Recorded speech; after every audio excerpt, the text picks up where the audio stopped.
I can sum up Pokemon X and Y in 2 words: missed potential. There are so many things set up in this game that see little to no development. Where did Megas come from? What is Zygarde? And why did they tease a possible continuation of Emma's story? Well, here we are, 12 years later, to find out. My name is Tom, also known as Tomry, and welcome to my adventure through Pokémon Legends Z-A. Quick disclaimer, this video contains spoilers for the entire game.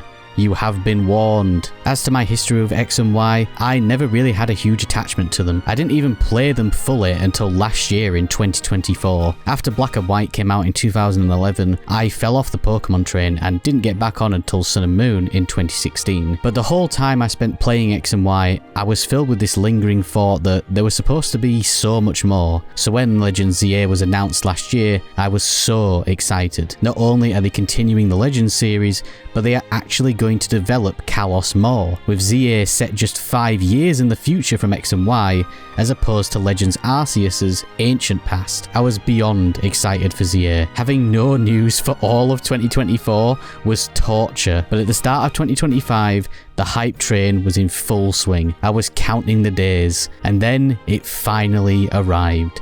October 16th, 2025, the release day of Pokemon Legends Z-A. Finally here. Royal Mail finally been. It's nearly 2 o'clock. That's Mario. That's not Pokemon. So I did get the package with like all the extra stuff. Not the one with like the umbrella, because I don't really see a need for that. So let me just grab all this stuff out and we'll go through it.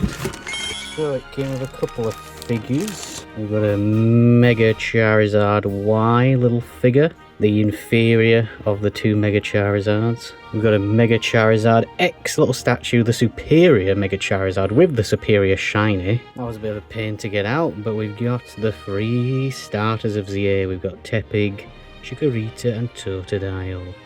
And Totodile is going to be my Pokemon of choice, even though I'm using him as a starter in the Crystal Quest as well. But there you go. Still, I think, a very odd choice of starters. We've got a little pin set of the 3 starters. Those are pretty nice. It's kind of just like the in-game models onto like a nice enamel pin. And then we've got the game itself. Action-packed battling like never before. New adventures await. Bond with your team and try to reach the top. Very cool. And it's got the cool spine. Why is this so big? Oh my god.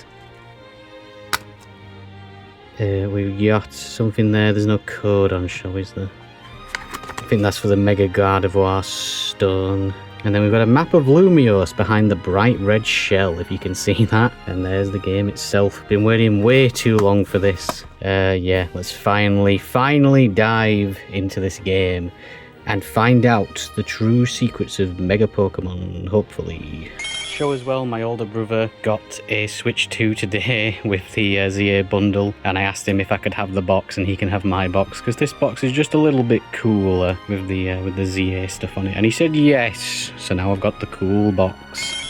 So I am going to be starting my playthrough in handheld mode, because that's kind of what my channel's all about, handheld gaming and all that. So let's put the game in. It is already on my home screen because I have the DLC. There it is. Let's get into it. What language? English, obviously. It will be woman with blonde hair for now, even though like the customization options in this game look like absolutely insane. So it doesn't really matter what we choose right now. Name, Tomry. Oh, we can change the hair colour right from the start. Nice. So have they got blue? They've got dark blue, blue, grey, teal. I mean, I guess we'll just go for teal for now. Oh, mate, look. Violet, scarlet, and teal, like the teal mask. And then blue, grey. That's what we're going with for now. Let's start.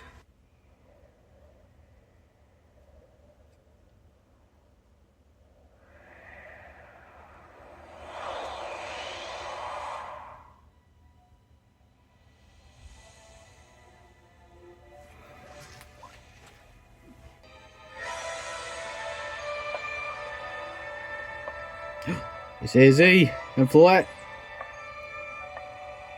Something's going on with the tower.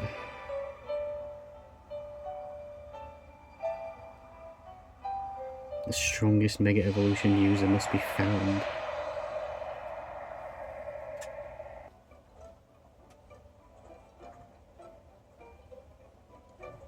Look at all that land that we can't explore, because I'm pretty sure the whole game takes place in Lumiose.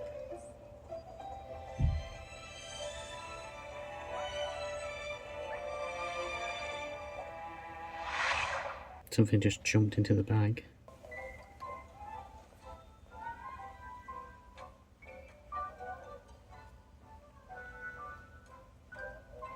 Oh, that's smooth. Nice. Whoa. I want to go out there. So bizarre seeing a Pokemon game at 60 FPS.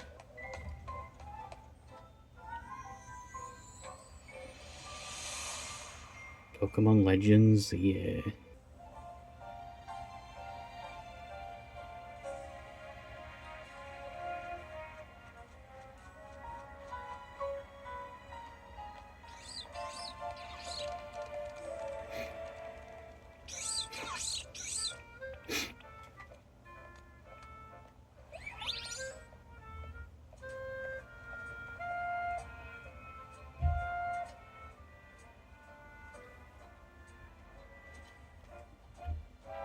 I genuinely can't believe that this game is actually out.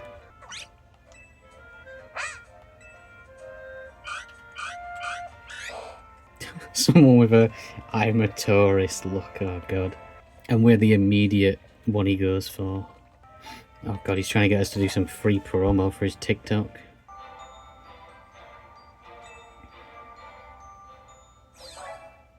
Nope. Woman from the evil team. Jet, the CEO of Quasartico Inc. Oh, she's doing the whole professor thing. Oh mate, that's crazy. Abundant Pokemon right here in our midst. I'm not going to read all the dialogue, but I'll read dialogue that seems important. Mate, Skiddo's having a right good time. The patented holotech. Wasn't it? I'm pretty sure it was Lysander who invented like the holotech stuff. The city will get bigger. Gentrification. The mega evolution of Lumiose City. Oh, okay. Oh, someone nicked his bag. Oh, mate, I can relate so hard. No, get back here. Just let him run off. Main missions. Oh, yeah, there's side quests back in this. I'm so happy we've got side quests back. I really think it's going to help flesh out the city. Sorry, I'm going to get sidetracked now. That is so sick. That looks so good. Come on, guys, let's get him. Where's he gone? Urbane. Yeah, there's Urbane and Tawny. Depending on whether you pick a female or male character.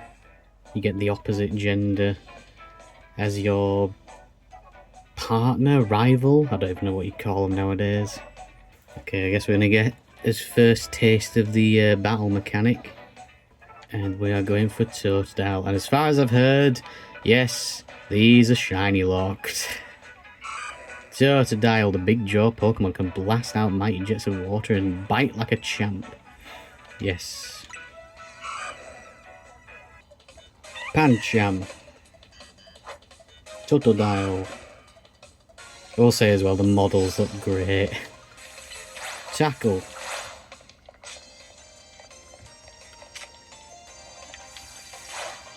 Move out the way, Totodile. Oh, go. This is going to take some getting used to. Nice. Victory. This is a very different battle style. It's going to take a little bit of getting used to. You want a fist bump? Pow. Cheers, mate. Totodile is now ours. I love how they keep calling them partners. They're really trying to push that, aren't they? Toto. Yeah! Fist bump Totodile. He became Totodile's trainer. Oh, now we've got the Battle Royale mode, I'm guessing now. Right, I'm going to switch over to docked mode. We'll get the capture card set up and we'll move over to there. Right, let's get into it. I will say it does look even better in full screen. I just love how we're getting like just thrown straight into this. Like we've not even had a chance to drop us bags off. After our battle, we were cornered by a group of chavs, but we were soon saved by a familiar face. I do want to say as well, the lack of voice acting in Pokemon games is absolutely criminal. Also, yes, I'm a Zygarde cell for the rest of this video. I didn't want it to be too confusing by having two of the same image talking. Oh my god, what's he doing? Oh my god.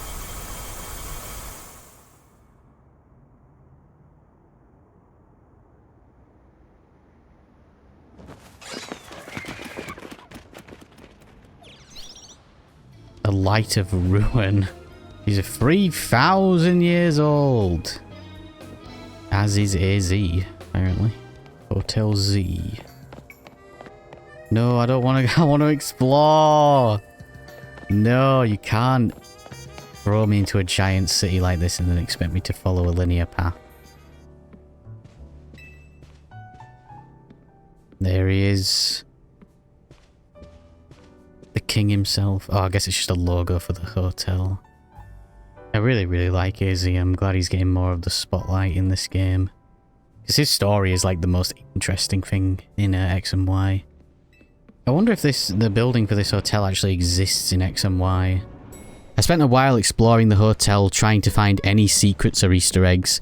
It was also an absolute joy to see AZ again, a character I hoped would finally be getting the time of day he deserved. During our first night at Hotel Z, we were awoken by Urbane for some trauma dumping and some subtle foreshadowing of what was to come. Oh, this is cool. I like this. The lighting just looks so good. I think this lighting is something that only the Switch 2 version has.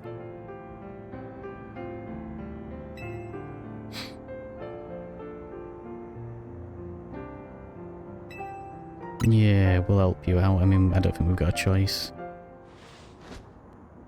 Fist bump.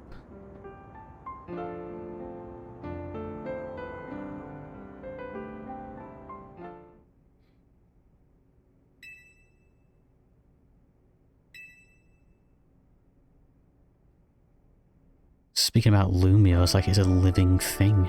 In the morning, I renamed my Totodile after a YouTuber who doesn't upload anymore and went downstairs where Urbane introduced the main form of progression in this game, the Z-A Royale, a mysterious battle royale tournament that had started in Lumiose with trainers competing to climb from the rank Z to rank A, with the rank A winner receiving a wish. Do we want to join the Z-A Royale? Who set this Z-A Royale up? I'm guessing it's the Quasar Foundation, whatever the hell they were called. Anyone who attains rank A earn the right to call themselves one of Lumiose's strongest trainers and be granted a wish, as long as it is in our power to fulfill. The Z-A Royale staff. Team MZ. Mega Z, is that what it is? Mega Z. Oh, here's the outfit. It's pretty cool. I really like it. It's pretty unique. Very like city urban style. Where's the hat? So next rank is in 1,000. Next challenger in 1,000. We also met our second friend, rival, I don't know what to call them anymore, leader, who bears a resemblance to a previous X and Y character. Oh yeah, right. So yeah, this is the little sister of one of your friends from X and Y. I don't remember his name. I'm so sorry. It was the big guy. Urbane took us to the courtyard so we could learn how to play Dark Souls and challenged us to a quick battle where I still had trouble with the battle system. Having just Totodile wasn't doing me any favours, so it's a good thing that our next task was to investigate the wild zones. Oh, it's Thingy. She's one of the gym leaders. I don't know her name. She's the bug type gym leader. Oh, there you go. There's the Kalos starters. Is that a Pokemon Go++, or is that just meant to be a Pokeball? I do like stuff like this. What is that? Magnemite watch. While Pokemon do roam freely all over the city of Lumiose, the wild zones are where you're going to be building your team. I was worried at first with how few and small the wild zones were, but more get added over time and they do expand.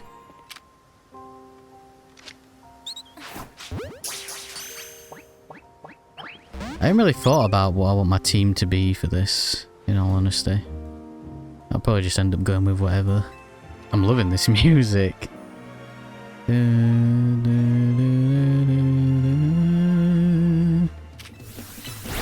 I do like how seamless this is, like between catching and battling. It's quite nice, and then you can just... That's really good. That's really seamless and nice. Once we'd snagged some new team members, we were off to the Pokemon Research Lab to see a familiar face, but not the one that you would expect. Oh, this is Professor Sycamore's lab. I guess it would be, wouldn't it? Rapidash. Oh, that's a Galarian Rapidash. Whoa, he's doing DNA splicing between a lantern and a human. Yeah, imagine all trying to go home at the end of the day at work with this lift. Whoa. Oh yeah, this is the last from Team Flare. Oh, there he is. Is he dead? Where is he? Mabel. Oh, she's got a Rotom tablet. Mabel's research. Okay, so this is basically like the Pokédex from Legends Arceus with Professor Laventon. Mabel's research works a lot like a battle pass, with points earned for catching and expanding the Pokédex, but also by completing specific requests. Some of the rewards are very enticing. Blizzard, Fire Blast, Master Ball, the Shiny Charm. Okay, so that's for finishing the decks. So you get more points. So basically kind of like the BBQs in the Scarlet and Violet DLC and Blueberry Academy. Oh, new character. Naveen. Yes. The hat. The Trilby. I'm not sure who Naveen is related to. I think the theory I most agree with is Cyrano from the Blueberry Academy DLC, due to Naveen having a Gen 5 partner and their similar admiration for fashion and Aegislash. I spent a bit of time exploring more of Zone 1, catching all the Pokemon that I possibly could, before I made my way back to Hotel Z, where we began our first night of the Z-A Royale. Trainer Zach is our next opponent. It's time for our first Z-A match. Z-A tournament. The battling is taking a little bit to get used to, just because it is so different and the way you... just like your muscle memory. But it is really good. I just like how, like, just seamless it is. It's all just, it flows really well. The game was still very hand-holdy at this point, so the first night of the Royale was a breeze. By defeating enough trainers, you'll earn a challenge ticket, which then gives you the chance to rank up in the Royale. I only just noticed while editing this that on the first night of the Royale, the time is actually paused, which is something that I would bring up later as one of my main gripes with the game. Nice. Challenger's ticket obtained. I know he is a taxi driver. Piece of Gato. God's sake.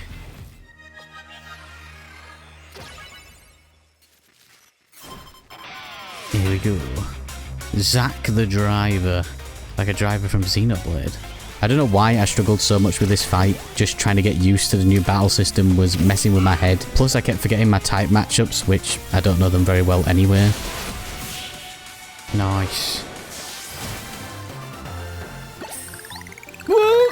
This is my 100th time watching an opponent get promoted instead of me. That's funny. This is why they call me Lazy Eternal. My god. Promoted to Y. Pokemon Y.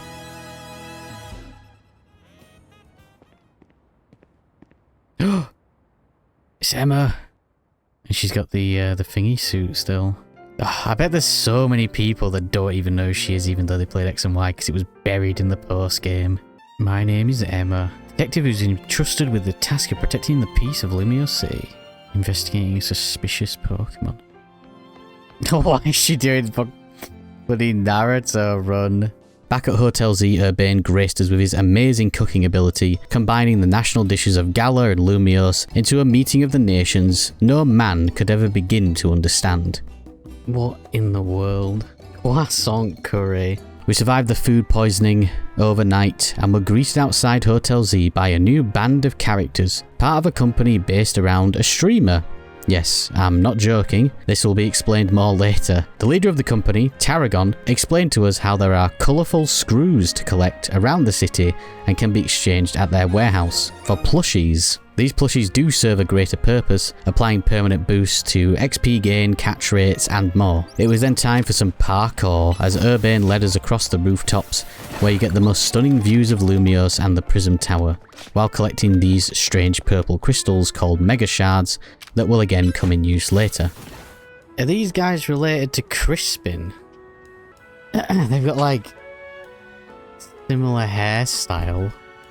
These two are related to someone, but it's a big spoiler, so I won't reveal it just yet. While enjoying our coffee beneath the imposing form of the Prism Tower, which we couldn't go in yet due to renovation work, we were introduced to another new face, Vinny Vinesauce, a man from the new team of this city, the Quasartico Company, a mysterious organisation that I presumed was up to something shady. Going to Looker Bureau? On our way to see Emma at the Looker Bureau, we ran into a strange demonstration from a man named Ivor, who was against the expansion of the wild zones in Lumios, which was an interesting thing to see, because you would imagine not every citizen is fine with these wild creatures running around in public spaces. I've kind of got that Legends Arceus brain on right now where I'm trying to like think, oh, this person's related to this person, and this person might be related to this person, but like it's also just a chance that people are just brand new characters, and also my knowledge of like previous characters isn't exactly brushed up. So if something goes over my head, I apologise. Feel free to rage at me in the comments. This is the Looker Bureau. It's Mimi! It's a funny name, Looker Bureau. Do they think they need to explain what a detective does? No, that's his name! There he is, on the wall there. Oh, and there's, Zeric? I can't remember. The guy who's, like, controlling Emma. And there she is. Yes, I will gladly help you, Emma. Ah, so this is where we get our side quests. There he is. It's a picture of Mimi with a man wearing a suit. They seem to be having fun. Let's go do some side quests. That's what I was really looking forward to doing again. Something that Scarlet and Violet distinctively lacked. I was so happy to see side quests again in Legends Z-A. Now, I wasn't expecting there to be loads, but it would later turn out that there were over 130 side quests in this game, compared to Scarlet and Violet's 0. And there were many times I got super sidetracked trying to complete them. The side quests are nothing amazing or as crazy as typical RPGs, but they offer a look into the lives of the citizens of Lumios, and they really help with the world building and making the city feel dense and alive. I spent a good while doing the side quests Emma's tasked us with, exploring Lumios some more, catching Pokemon and getting swagged out. There we go, I'm all swagged out now. And no doubt I'll keep changing it as the game goes on. I've spent like nearly all my money just on clothes. The amount of customization on the clothes is so good, like, especially coming from blooming Scarlet and Violet where it was just so limited. Mega Evolution. But they'll have introduced Mega Evolution far sooner than X and Y does. It takes ages to get your first Mega Evolution time. Yeah. Well, it is, but they're just introducing it. But they're introducing it way earlier than they did in X and Y. Well, yeah, they only introduced it. When did they introduce in X and Y? When you got the not till like the second gym. Yeah, that's when you get the second starter, isn't it? It's before that. Is it before that? I thought it was with the second starters because obviously the original start. And then finally I was free to explore all of Lumios, and boy did I do just that. Taking my time exploring everywhere I could, while also completing the side quests for the Kalos starters, which included an extremely jank and annoying parkour puzzle. Cheers, Froakie. I spent some time defeating some trainers in the Z-A Royale, quickly earning my next challenger ticket to face our next rank up match with Yvonne. Next promotion match. Rotoms are fighting. Doing a lot better this time. feel like I've got a better grasp on the combat system. Nice.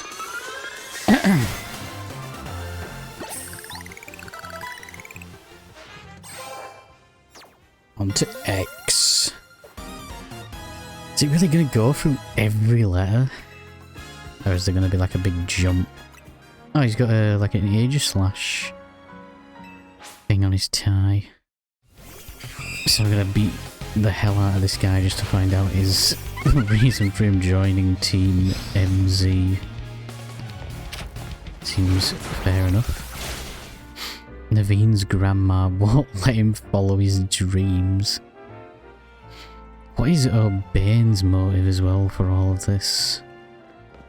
So now it is literally just focusing on just getting the ranks up and you're just free to explore.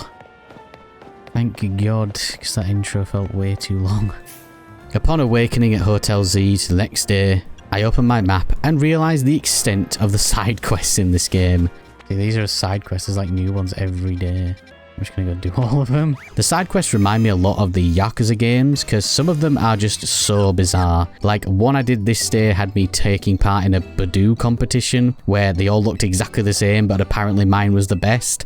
I also ran into a Pokemon we all know and love. Just seen... This is so cool, just having like this stuff, like this diegetic stuff in the world. Just makes it feel like actually lived in.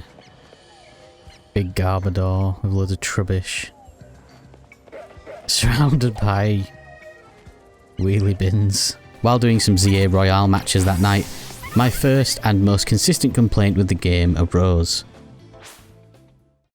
No! I was just about to finish. Okay, that's a minor complaint. I kind of wish once you were in the zone, like, time just didn't progress, because now I've got to go and sleep until nighttime again. At this point, I didn't have access to benches either, so I had to go back to Hotel Z to get back to nighttime. A little bit annoying, I know, but after a couple more matches, I had my next challenger ticket, and I was off to face Xavi.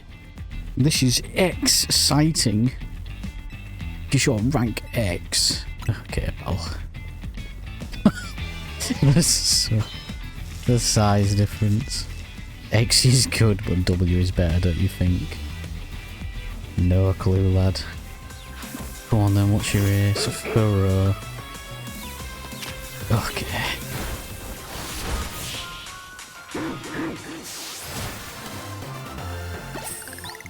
Nice one.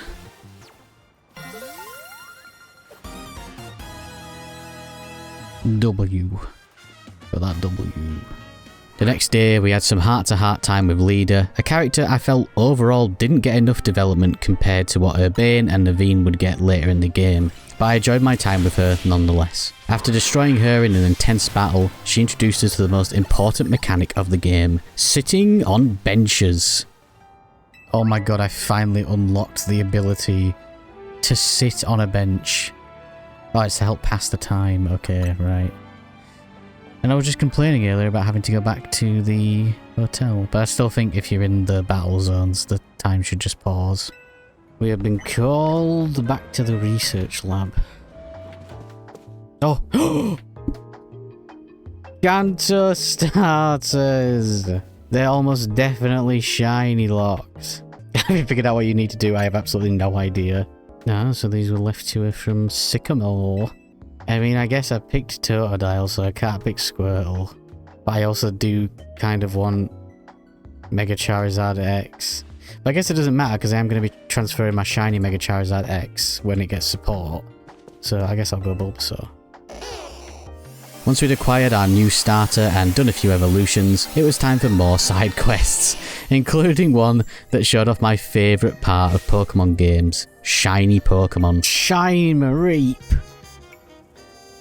Okay, we're talking now. This is the best side quest.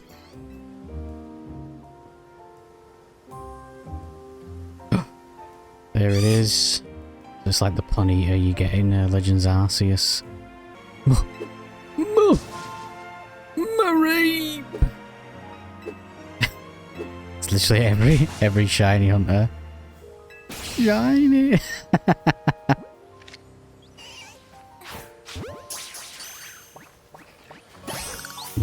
Nice one. It's kind of similar to the Legends Z-A. Similar sound. I quite like that. It's better than Scarlet and Violet anyway. Oh, the museum. That's not Hisui, is it? Did it let you enter on the left?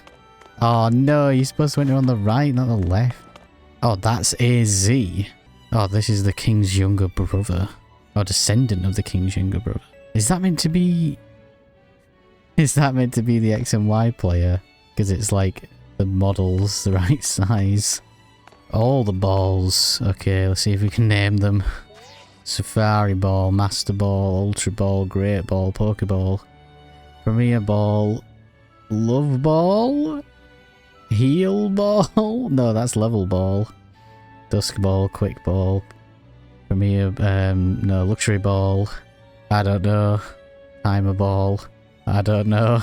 Hive Ball, Nest Ball, Moon Ball. Oh, that's the Love Ball. Electric Ball. Heavy Ball, Friend Ball. I know that one, that's my favourite. I think that's Level Ball. There you go, that just shows my knowledge, doesn't it? Oh, this is the power station area. It has that door that won't open. I wonder if this is just like concept art. Let's believe the surveyor viewed the area from above while riding upon the flying Pokemon. Oh, Hisui balls! That's cool. It's worth knowing that wild Pokemon were still regarded as terrifying creatures at this time. There are records of a man named Ingo providing guidance in the ways of a Pokemon battle. They said they simply vanished one day after stating, "It's time for me to return." It was super cool exploring the museum and seeing all the stuff from Legends Arceus and some actual closure to some of the characters' stories. I didn't speak to the NPC next to Volo's outfit, which was a big whoopsie from me, because he mentions how the owner of the outfit personally donated it to the museum, meaning that Volo is somehow alive and in the present. I have no idea what Game Freak is setting up with this, but yeah, that's a thing. I spent the rest of my time on Z-A that day battling more trainers to earn my next challenge ticket before facing our next opponent, Rintaro. During this battle, my capture card decided to have a bit of a freak out. It's more of an interesting setup rather than just on the streets.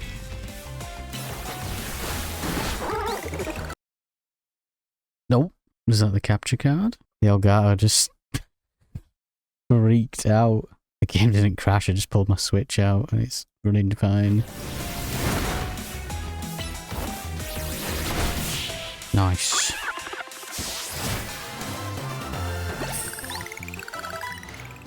Rank V. The Victory Bell. It's Emma. Received a tip that Pokemon been after is in your area. Oh. Zygarde. Oh. Get back here. The game won't let me run, by the way. I'm pressing B. It's not doing anything. Oh. Guessing this is one of the mega raids. God, the size of AZ. Lucaria. I wonder if that's the... I wonder if that's Karina's Lucaria. Yes, the Mega Ring. Mega Absol. Oh wow. Oh, this music is sick.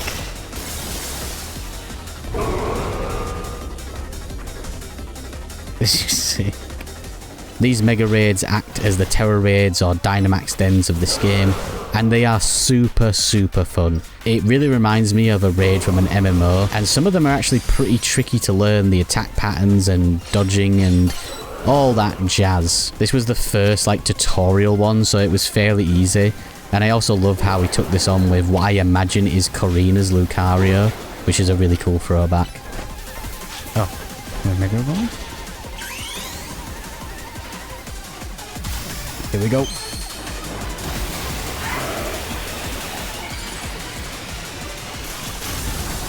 love how the music just layers and layers. Go!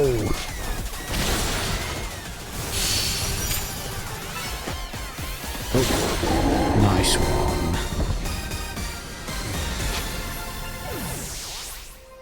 Absolute. So the Z-A competition gets us answers to what's happening. AZ's idea. Oh, nice. Let's keep the Absol. So that's going to end my first day of Legends Z-A.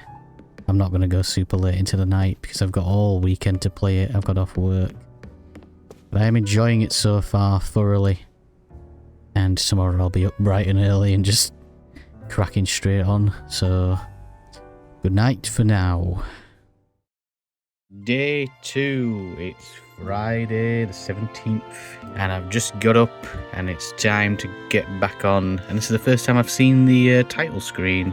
Little bit lackluster, especially compared to Legends Arceus, but it's cool. I wonder if it'll change as the game progresses. So I've been trying to stay off of social media as much as I can, but I have been peeking every now and then, and I've seen so many people getting shinies, and I'm a bit envious. I saw Quick Panic is currently on like phase 7 for his target, but I also saw a short from Tales of Taylor this morning about a really efficient shiny method in Zone 5, I believe, where you can just run up and down a staircase and it refreshes the spawn for the area, and every time you enter the area, if there is a shiny, you will hear it immediately. And something that's quite good is if a shiny does spawn, even if you leave that area, turn the game off, turn it back on, that shiny will remain there until you either knock it out or catch it.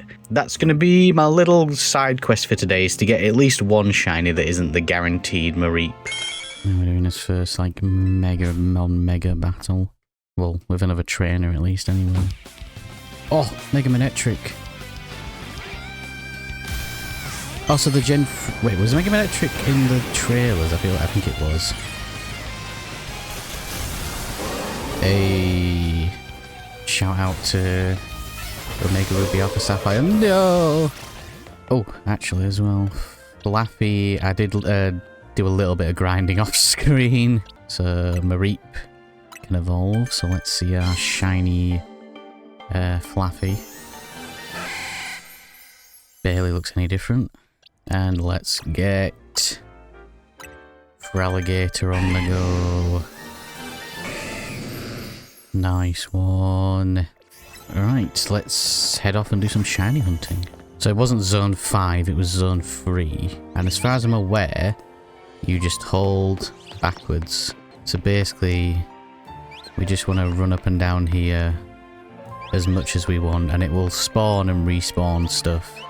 And if it does spawn a shiny, it basically won't disappear. So we can do this as much as we want, and if it does spawn a shiny, that shiny will stay there by the time we check.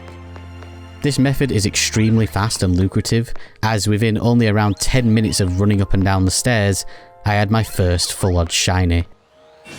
Okay, I wasn't recording for the whole of me running up and down the stairs, but I just heard one. Oh, it's a Litleo! Hey! That's cool. Now he's angry at me. I feel like this is going to be very overkill, but... Hey! Nice one. That was well quick. That was well like 10 minutes. I heard as well that shinies actually have a much higher catch rate. Game Freak were really looking out for us shiny hunters in this game. That is cool. And there you go. Normal one. Shiny Litleo. Well, we've got to use that now, don't we?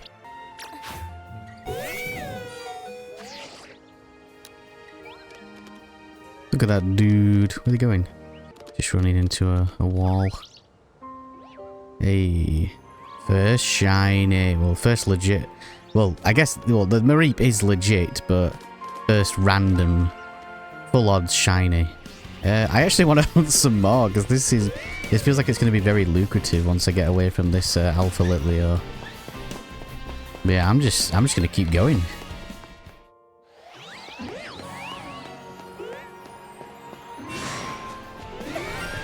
Oh, I heard one.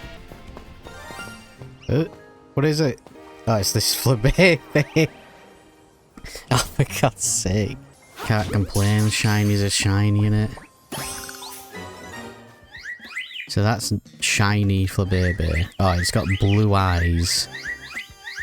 and a bluish, like, lower half of its body on the flower, but the flower is no different. Still love that shiny sparkle. It's alright. I would not have noticed that had it not been for the shiny sparkle sound, so it's a good thing this isn't Scarlet and Violet. As I was about to start cracking on with the rest of the game, I was distracted by the sound of another shiny sparkle. Not once, but twice. I wasn't recording, but I just heard another shiny sparkle. Oh, it's... oh my god. Of course it had to be Pavilion. Of course. My absolute nemesis of shiny Pavilion. I guess you can't really complain, can you? As I said before, shinies are shiny. I will say in this game it looks a little bit better, but just the fact that the wings don't change is what kind of puts it off for me. Bird shiny. Technically fourth, but I don't really count them or third shiny of the game. I wish I'd have not cut the recording then, because literally like 2 seconds later I just heard another one. Oh, it's a Pidgey on the lamppost. Okay, that's cool. Nice. That's cool. Gen 1 shiny, so it's not exactly fantastic, but it's a cool one. With that little shiny adventure done, I was off to grind out some more quests, which included escorting a group of bin bags to the nearest wheelie bin, and finally getting a lighter shade of blue hair. Yes! There's an aqua hairstyle. Finally knocked out all the side quests, can finally continue the main story. It is now nearly 5 o'clock. Where are we heading? We're heading over to the Quasartico headquarters. It really does look like the A for Paradise logo. It really, really does. Because these are the people setting up the zones. And that's kind of what the A for Paradise was meant to be. The 10A guards. We've got to battle them. What? Here's the big man himself. Now, so they can detect the rogue megas as well. Now, so they're working with AZ. So did AZ set up the Z-A tournament? Promotion match. Oh, we're gonna go up against Vinny. And then we'll be promoted to rank F. Oh my god. We're getting boosted. With that promise made, I went quickly to earn my next challenger ticket. By this point, I was a lot more comfortable with the new battle system, and the battles were an absolute breeze. It's time to take on Vinny Vine Sauce. Or would it for Lumios? Vinny's fight was somewhat challenging. I got my Mega Absol knocked out pretty quickly, because again, I'm terrible with tight matchups, but Vinny had a little surprise for us, revealing a brand new Mega Pokemon. Drampa. Oh! What's he doing? Mega Drampa. Okay. Okay, that's pretty sick. Mega Drampa is pretty cool. Feels like a character that would be right at home in something like Okami. Nice. That was pretty easy. Let's say that was a Mega. Now we're gonna get a Mega promotion. God, I wish the online ranked was like this. All the way up to F. Already near the top. Also, Quasartico did start the Z-A Royale. So they started the Z-A Royale to find powerful Mega Trainers. For some reason to help take care of the Rogue Megas. But why are the Rogue Megas even happening? Vinny then took us into the Quasartico Inc. HQ to explain that they had started the Z-A Royale and their intentions behind it. This honestly just made me more suspicious, but the fact that AZ also approached them for help was slightly reassuring. We also got to meet the company president Jet, who gave me big Lusamine vibes. Oh, we can spend as Mega Shards here. For what exactly? I'm gonna guess Mega Stones. Yep. Oh, I can get the Pidgey one. In fact, our Pidgey is ready to evolve, so let's do that quickly. Yeah, shiny Pidgey looks sick. Shiny Pidgeotto, I mean. I'm gonna name some of these. Right, what are we naming Pidgeotto? I found him on a lamppost, so he can be called Lamp. Absol. I mean, I guess we can just call him Absol Blogs. Flaffy. It was guaranteed, so full odds question mark. Ivysaur. I mean, we'll go for a classic big man. And then Litleo, we're gonna just call him Lit. Lit Man, maybe. Once my team was appropriately named, we met with Naveen, who explained more about our possible next opponent in the Z-A Royale, a streamer called Canary, who is Naveen's Kami Oshi. At first, I thought she had some relation to Iono due to their jobs being very similar, but no, Tom, not everything has to have a link to something else. The streaming sensation of the keyboard legions. Canary. Is this Canary related to Iono? An electrifying streamer who slings cutting-edge commentary in a snarky yet affectionate tone. Bold, a vibrant vision in her streetwear. Oh no, he's a fanboy. Enter her orbit. Then it was back to Hotel Z for Team MZ's first strategy meeting, where we discussed how we were going to deal with the rogue mega Pokemon that were appearing all over the city. We were tasked with taking down 3 rogue megas: Slowbro, Camerupt, and Victory Bell, with the latter being a new mega that had its own reveal trailer. Yup, easy. Oh yes! Mega Feraligatr. Final evolution of Totodile received the Pokemon Feraligatr. Feraligatr is capable of Mega Evolution to give it that Feraligatr to hold. But before I got distracted doing side quests again, sorry, I'm just a big JRPG fan. I see side quests and I have to do them, even when they involve reviving a dinosaur from extinction and meeting my in-game doppelganger. Yeah, this guy's literally me. You haven't memorized every possible type matchup either, have you? No, I haven't. I'll stick with normal types. You do that, pal. I do like how they've, like, really thrown you into, like, the mega economy, I guess.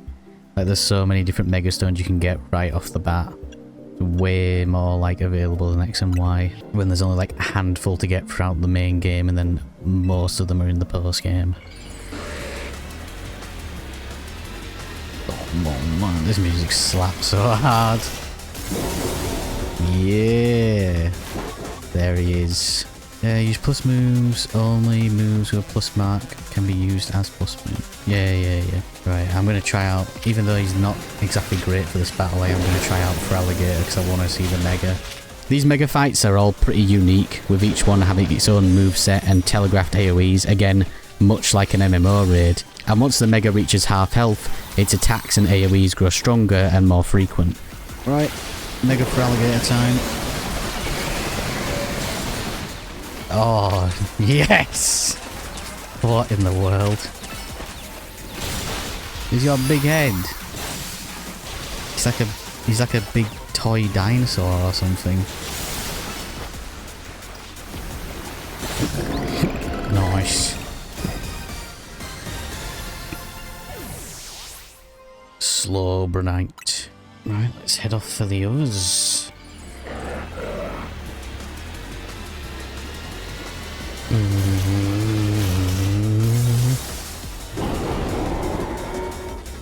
His attacks were mainly ranged and his AoEs were huge. I actually found this one quite challenging, trying to be aware and dodge everything that was happening, but it was also a lot of fun. These mega raids feel like such a huge step up from the noble Pokemon fights in Legends Arceus, and also the music absolutely slaps. Nice.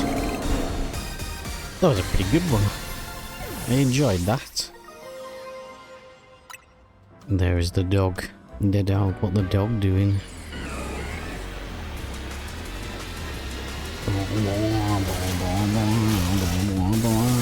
Yes. Big man. It's so good. Mega Victory Bell was our final target of the day, and to say this mega was super hyped in its reveal, it was an absolute pushover. The easiest of the 3 by far. It used wide and ranged AoEs like Camerupt, but it was nowhere near as fast, so everything was super easy to avoid. Don't think we'll need... Yeah, I think we need a second mega. Nice. Victory Bellite. Right, back to the hotel. It's Zygarde. That expression. Looks like it wants to battle us. Okay. I mean, that was easy enough. It's got something in its mouth. A pebble. An ordinary pebble entrusted to you by the Pokemon known as Zygarde. It's completely unremarkable. Who's this? Is that Lysander? I'm called L. What, from Death Note? That is clearly Lysander. Lysander was back, somehow surviving the events of X and Y, but this time he didn't seem to have any ill intention. In fact, he seemed to be working with Zygarde on helping us defend Lumiose from some unknown threat that was still to come. To defend Lumiose, yes. I'm worthy of standing at Zygarde's side. Oh, he's off. I'm pretty certain that's Lysander. It's not exactly subtle. Our next promotion match against... Oh, there she is. Canary. With that, our next challenger on the Royale was revealed, the epic streamer Canary, a fight that Naveen was adamant to help us with, as he knew it would involve a trivia quiz that only he could answer apparently. I didn't get distracted this time, I went straight to get my next challenger ticket. There you go, I can focus if I need to. I also think that this part of the story really made Naveen shine for me, shows his dedication to his passions, but he's also willing to put those biases and his passions aside to help his friends, and he's really grown to be one of my favourite characters. With that earned, we made our way to Canary's meet and greet, where we saw some interesting individuals. Do really miss mounts. I do really wish that we get, well, I hope that we get some kind of mount, but they didn't show any off in the trailers, so I'm gonna guess that we don't. Oh god, the way they've modelled the physique of these fans. Deary me. Oh my god. Oh, here she is. What's zapping, gamers? Oh, she's a hologram. She couldn't be bothered to turn up to her own event. I also love how the holotech is still being used in this way throughout the city. I'm glad it's a technology that wasn't just forgotten about when writing this game. I like that girl with the lantern hat. I want that. She's cool, I like her outfit. She's got a Megastone in her hat. With Naveen's help, we blazed through the trivia quiz and easily destroyed the Reddit user trainer. We were then swiftly off to Racine Construction HQ to take on Canary, where Tarragon told me I had to beat him first for the honour of meeting Canary. Then he sent out his heaven-piercing Giga Drill.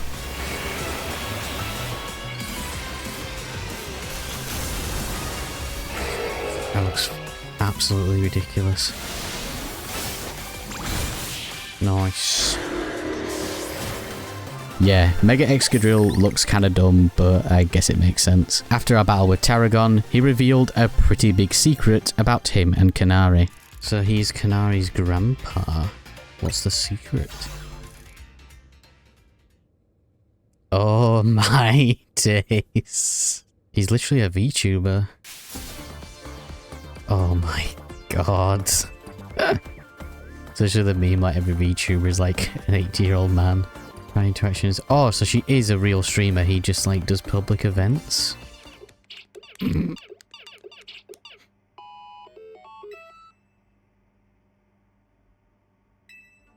At her room, she's got a poster of herself, one of her grandpa. Oh, she's got set up like me. She's got a vertical monitor. I mean, she's got a pretty similar room to me. She's plushies everywhere. Have all her favourite VTubers, and she's even got a figure of herself. Proper gaming chair, got the soda cans, crisps. She's got a stream deck. She's got the chat on the other monitor, just like me. Mate, she's literally me. With all that done, it was time to finally face Canary. Something I only just clocked onto is how her name kind of sounds like Canary, and with the yellow attire, it seems quite fitting. This is probably me just completely pulling this theory out of thin air, but Tarragon kind of dresses like a coal miner, and back in the day, in the coal mines, canaries were actually used to help miners detect gas leaks and other dangers in the mines. I have no idea what relevance this has to their characters, it's just something I've noticed. Electros. And I'm guessing this is a Mega as well.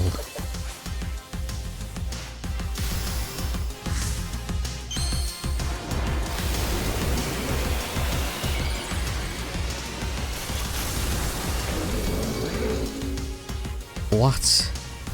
Oh my god. It looks so bizarre. They're like two cannons for hands. Nice. That was easy. GG's. Yeah, Mega Electros was okay. And Canary was pretty easy, not gonna lie. Rank E. Whoa, what did she just say? Give this to the person who's been helping you out an autograph. Okay. She knows. These characters are really growing on me. At first I was a bit unsure about them, but I think still need to get to know them a little bit better. But I think like their connection to each other is quite good. I'm still curious about Bane, and I feel like he's the most mysterious. For the rest of the night, I took it pretty chill, just wrapping up some side quests and of course catching some more Pokemon that were now available in the new wild zones. I also just thought it'd be funny to mention that on this day, our house flooded because our landlord keeps hiring the same idiot plumber. There's like a big 3-hour gap in the recordings for this day when we were just mopping up all this water. Right. It's going to be the end of day 2 of Z-A for me. Tomorrow's a big day because it's first stream of Z-A day. I've got a couple of evolutions to do, so I thought I'd do them here and then we'll end off the day. So let's see what our shiny Pidgeotto looks like. Shiny Pidgeot, sorry, my god. I called it Pidgey earlier as well. It doesn't look as good as Pidgeotto. And I imagine we'll get a Mega Stone for Venusaur at some point. And then, let's see what shiny Pyro looks like. Yeah, it doesn't really look that different, it's just a bit more, it's like desaturated. Right, we'll go show off shiny Mega Pidgeot. So let's see this. Boom! It barely looks any different. It looks alright, it's got like blue tips instead of red, I think on the normal one it's red. I am off for bed. And we shall continue in the morn. Oh. Good night from Legends Z-A. Day 3 of Z-A started with my first live stream of the game, as I had the weekend booked off work specifically for the game and stream some of it. I didn't want to stream my first few days as I just wanted to take it all at my own pace. I spent the start of the stream building up my Pokédex, then I suddenly heard a sparkling shiny sound. Kids running on the rooftops, yeah man. Oh, shiny. There's a shiny somewhere. I don't know what it is, but I just heard it. Unless it's down here, maybe? Oh, it's there, it's there. It's that Fletchling. Can you see it? Down there. Shiny Fletchling. Let's go get it.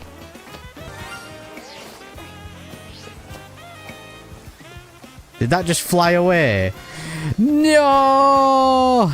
No! Team MZ is all present and accounted for. You ready to go ahead with the strategy meeting? So this is, I think this is taking on some more rogue megas. We've got a Beedrill, Holucha, and Burnett. Mega Burnett's not new, is it? I think Mega Holucha's the only new one, but we saw that in like the trailers and stuff. I can't smash rocks with any other move than Rock Smash. I don't know why. I don't know. Maybe it's because I can smash them with like any move with Feraligatr, so it might just be because you haven't got a big Pokemon yet. Mega Beedrill was super fast and an intense fight with fast, ranged and AoE attacks. It was hard to get a hit in from all the rolling I was doing. I kept having flashbacks to my early days of Dark Souls. Saw it from a leak. Oh, bless me. Yeah, it was like one of the first ones to leak. Come on. So close. Nice. Unintentionally. Beedrillite. On our way to the next Mega, I was picking up some side quests for later, and I heard another shiny Sparkle. Making good use of traps. Oh, there's another shiny. There's a shiny somewhere. It's not down here, is it? Oh, it's that. It's that Bunary. That Bunnelby.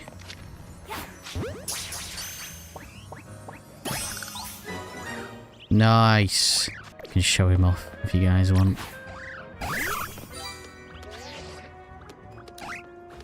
Stay there. There you go. Shiny Bunnelby. This music also slaps. Yes. Big man. Let's go. Oh, I don't want Ampharos. Mega Banette was a unique one, creating copies of itself that you had to find the real one. However, it's not super obvious which one the real one is. Its attacks were fairly simple in all honesty, just like the copy gimmick that made it a little bit annoying in all honesty. Yeah, it's this one. Come on. Nice.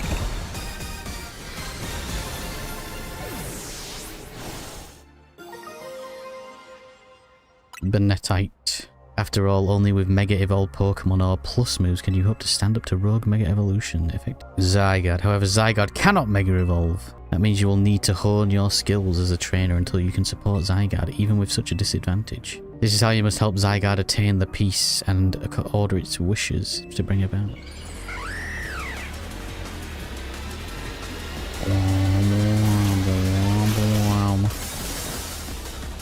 Big Holucha.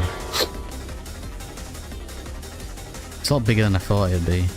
In this fight, you actually had the ability to break its AoE. When Holucha glowed gold, you could attack and weaken its AoE, otherwise it would have a much larger range and higher damage. There's a few Megas later that also use this feature. God. Oh, God.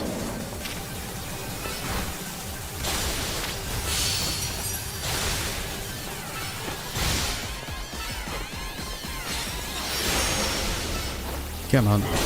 Nice one. Holuchanite. Yes, promotion match. We're going up against... Oh, it's that guy, this guy. We were introduced to this guy earlier. Ivor. It's that Ivor guy from the Fist of Justice. We ran into him in the Wild Zone in Rogue Mega Plaza. Yeah, I was just saying that. He runs a dojo that teaches karate or something. I bet he's probably killer with fighting types. I believe their dojo is near John Plaza. Naturally. I don't think I do have a promotional ticket yet. So we've got to go do some battles. So it was off to quickly earn our next challenger ticket and make our way to Ivor's training ground. But there was a bit of an issue. Even with his sister Gwyn from Dark Souls. It's actually a bit unheard of for both of them to be gone. Oh, he's back. He's got a Phalanx. He's got a Phalanx, like, taxidermy bag. Gwyn! Gwyn! Oh my god. Ivor's sister Gwyn had gone missing, so we enlisted the help of Lumiosa's best and only detective, as far as I'm aware, Emma. Also, Ivor doesn't own a smartphone, so he didn't even know that we were his next challenger in the Z-A Royale. We were wandering all over the city trying to find Ivor's sister. We were searching for so long, in fact, I found another shiny on stream. These are all still full odds, by the way.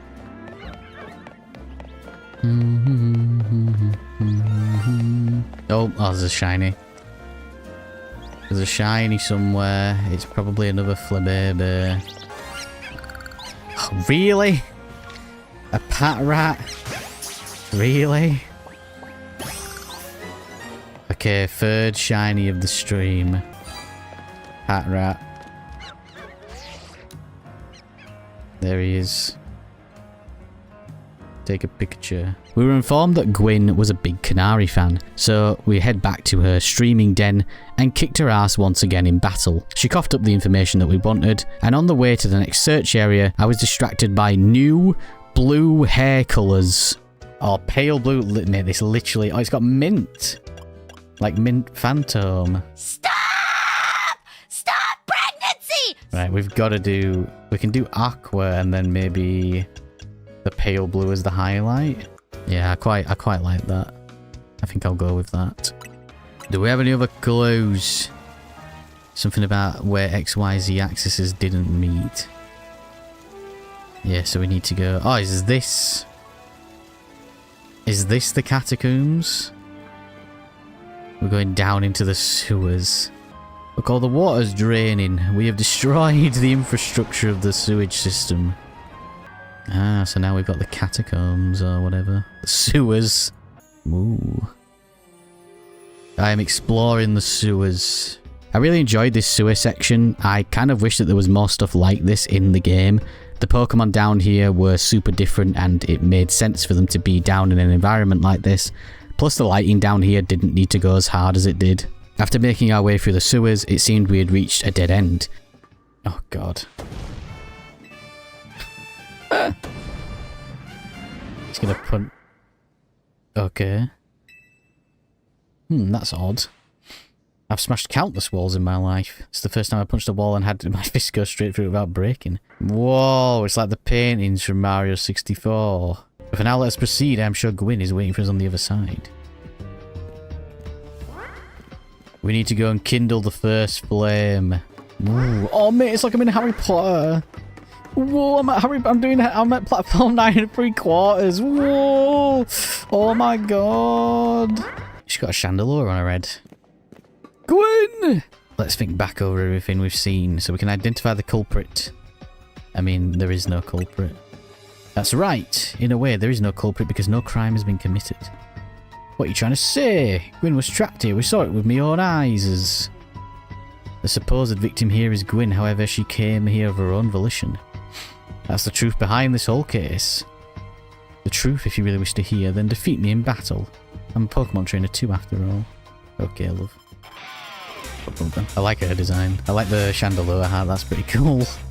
Exploring even further, we found Gwyn, who I didn't even recognise from the Canary quiz the night before, even though I literally commented on her hat. Gwyn was a pretty easy fight, but her Mega is easily one of the best new Megas and possibly one of my favourite Megas ever. It's a shame we didn't have much time to admire it. Chandelier. Oh. Mega Chandelier. This is new.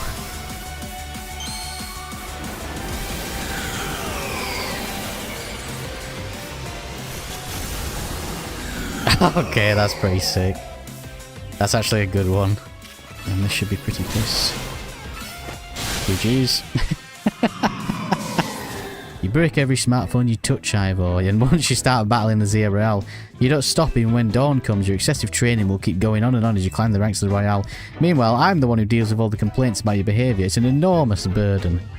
So I asked Chandelier and one of the Klefki to help hide me down here. At last you've arrived. Gwyn has made her feelings on the matter clear, but even now I must grow strong. Me strong! Let's do this. Damn, damn, damn. Right, well, we've got Pidgeot, so this should be fairly easy. With the little sister saved, it was finally time for our rank up match with Ivor. With our Pidgeot, Ivor was pretty easy. His Mega, however, was an absolute sight to behold. Alright, come on then, what's your Mega? Phalanx? No way. Oh, for God's sake. Mega Phalanx, really?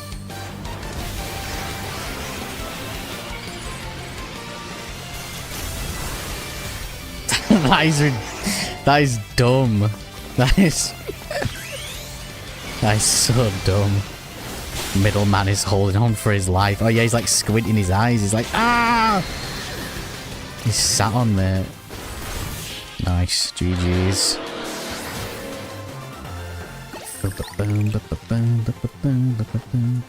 Yeah, we are now ranked D. D for Dragon. Looks like a rejected Mega. Oh, mate, it actually does look like a Borg. It actually does. Something the matter? Yeah, it's nothing. Urbane is so suspicious. Like, I don't know, his backstory hasn't really explained where he's come from or like who he is. He's like the most suspicious person in this game. You know where Urbane is? Not here. Yeah, he must have headed out early. Yeah, he did get that text last night. That idiot, apparently he borrowed some money to shoot a Hotel Z promo spot. So now we're in debt to this scary group called the Rust Syndicate. What? Well, aren't you an honest one, or maybe just naive? You should be more careful about answering questions from unfamiliar callers. I'm a representative of the Rust Syndicate, and I wanted to discuss a bit of money your friend Urbane borrowed from us. So as you kindly step by our office, you'll find it in the Blue District. We'll be waiting for you. With my stream done for the day, I spent most of the evening doing all the side quests I missed on stream, where we set up a hot spring in the sewers, saved a frozen Numel, and were falsely accused of criminal damage. It was then we headed to the Rust Syndicate to see what could be done about Urbane's debt. What's wrong with that guy's eyes, fam? What is wrong with his eye? Now that I have seen the building, I do remember these guys from one of the trailers. I didn't remember the name. Oh my lord. What is his tie?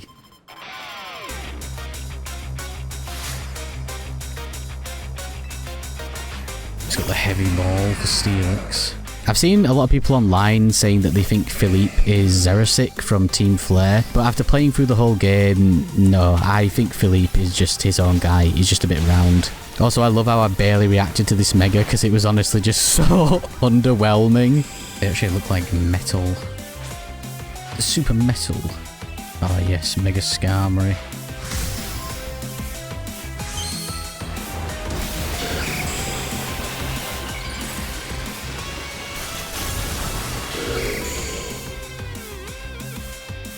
So dumb. Right, so let's go sort out this debt that Urbane's got us into. I was thinking about this earlier actually, speaking of Yakuza. I was thinking about how the map of Lumiose reminds me a lot of the Yakuza games, because the Yakuza games obviously have like, they're open world, but they are fairly small open world areas, but they are just very dense with stuff to do. And Lumiose City reminds me a lot of that. Of the gameplay loop of and the open world of Yakuza games. Also, I'm not intentionally walking slow. That is, I'm pushing my stick all the way. This place is cool. Oh yeah, this is the guy who's, yeah, he's probably related to Carmine and Kieran from Scarlet and Violet DLC. This is the boss of the Rust Syndicate, Mr. Corbu. Yeah, he has like very similar eyes to Kieran and Carmine. Corbu is a character who, like I said, looks a lot like a relative of Carmine and Kieran, but I think he's a distant relative, not someone closely related, due to things we learn about him later in the story. 100,000 Pokédollars, okay, that's not even that bad. The interest is already up to 1 million. No, okay, so we're just doing their dirty work, essentially. Okay then, while we waited for Corbu to ring our next dirty job in, it was time to take on some more rogue megas. Mawile, Barbaracle and Ampharos, with Barbaracle being a brand new mega, which I now wish I had never seen. Time to take on this first, obviously, because I want the Ampharos Mega Stone.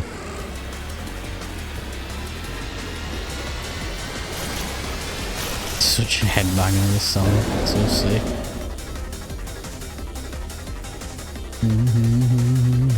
Mega Ampharos was my first target and it was an absolute pushover, mainly using close range attacks and the lightning AoE, which had a weirdly small spread, so this thing was down super quickly.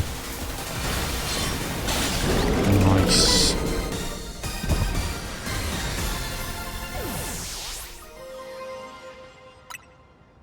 Now we can have our shiny Mega Ampharos.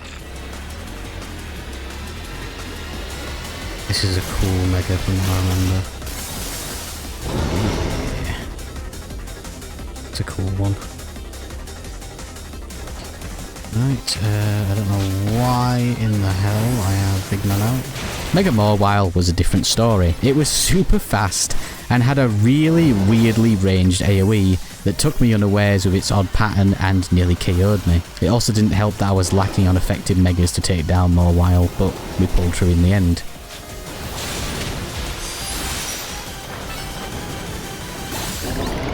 Nice. That was a bit more trouble because didn't really have an effective mega. Came to Lumiose looking for someone.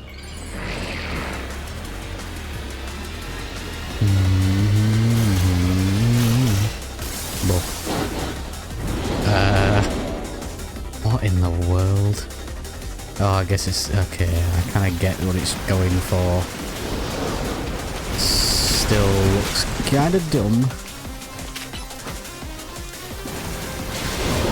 Why does it have barnacle anatomy and human anatomy? I absolutely hate the way Mega Barnacle looks. I just don't really like barnacles in general. It activates some sort of deep-rooted fight or flight response in me. This thing absolutely destroyed me at first with its super fast close-range attacks. Oh my good lord. Okay. I had no idea what the hell was happening then.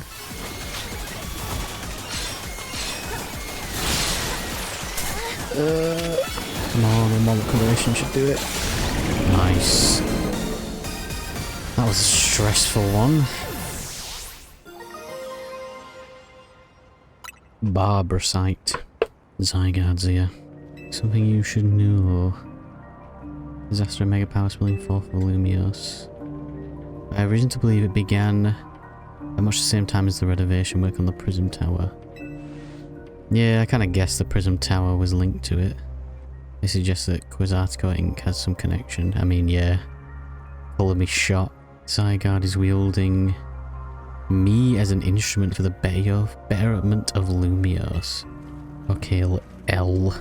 L's words didn't help quell my suspicions on Quasartico. Despite who L is, or perhaps was, I actually trust him and his words. In due time, Corbu finally contacted us for our dirty work, which mainly just involved helping everyday people with tasks involving Pokemon. Corbu explained more about his past during this segment, and he's easily become one of the most interesting and nuanced characters in the whole Pokemon series, despite his height. I don't know why I had to bring that up.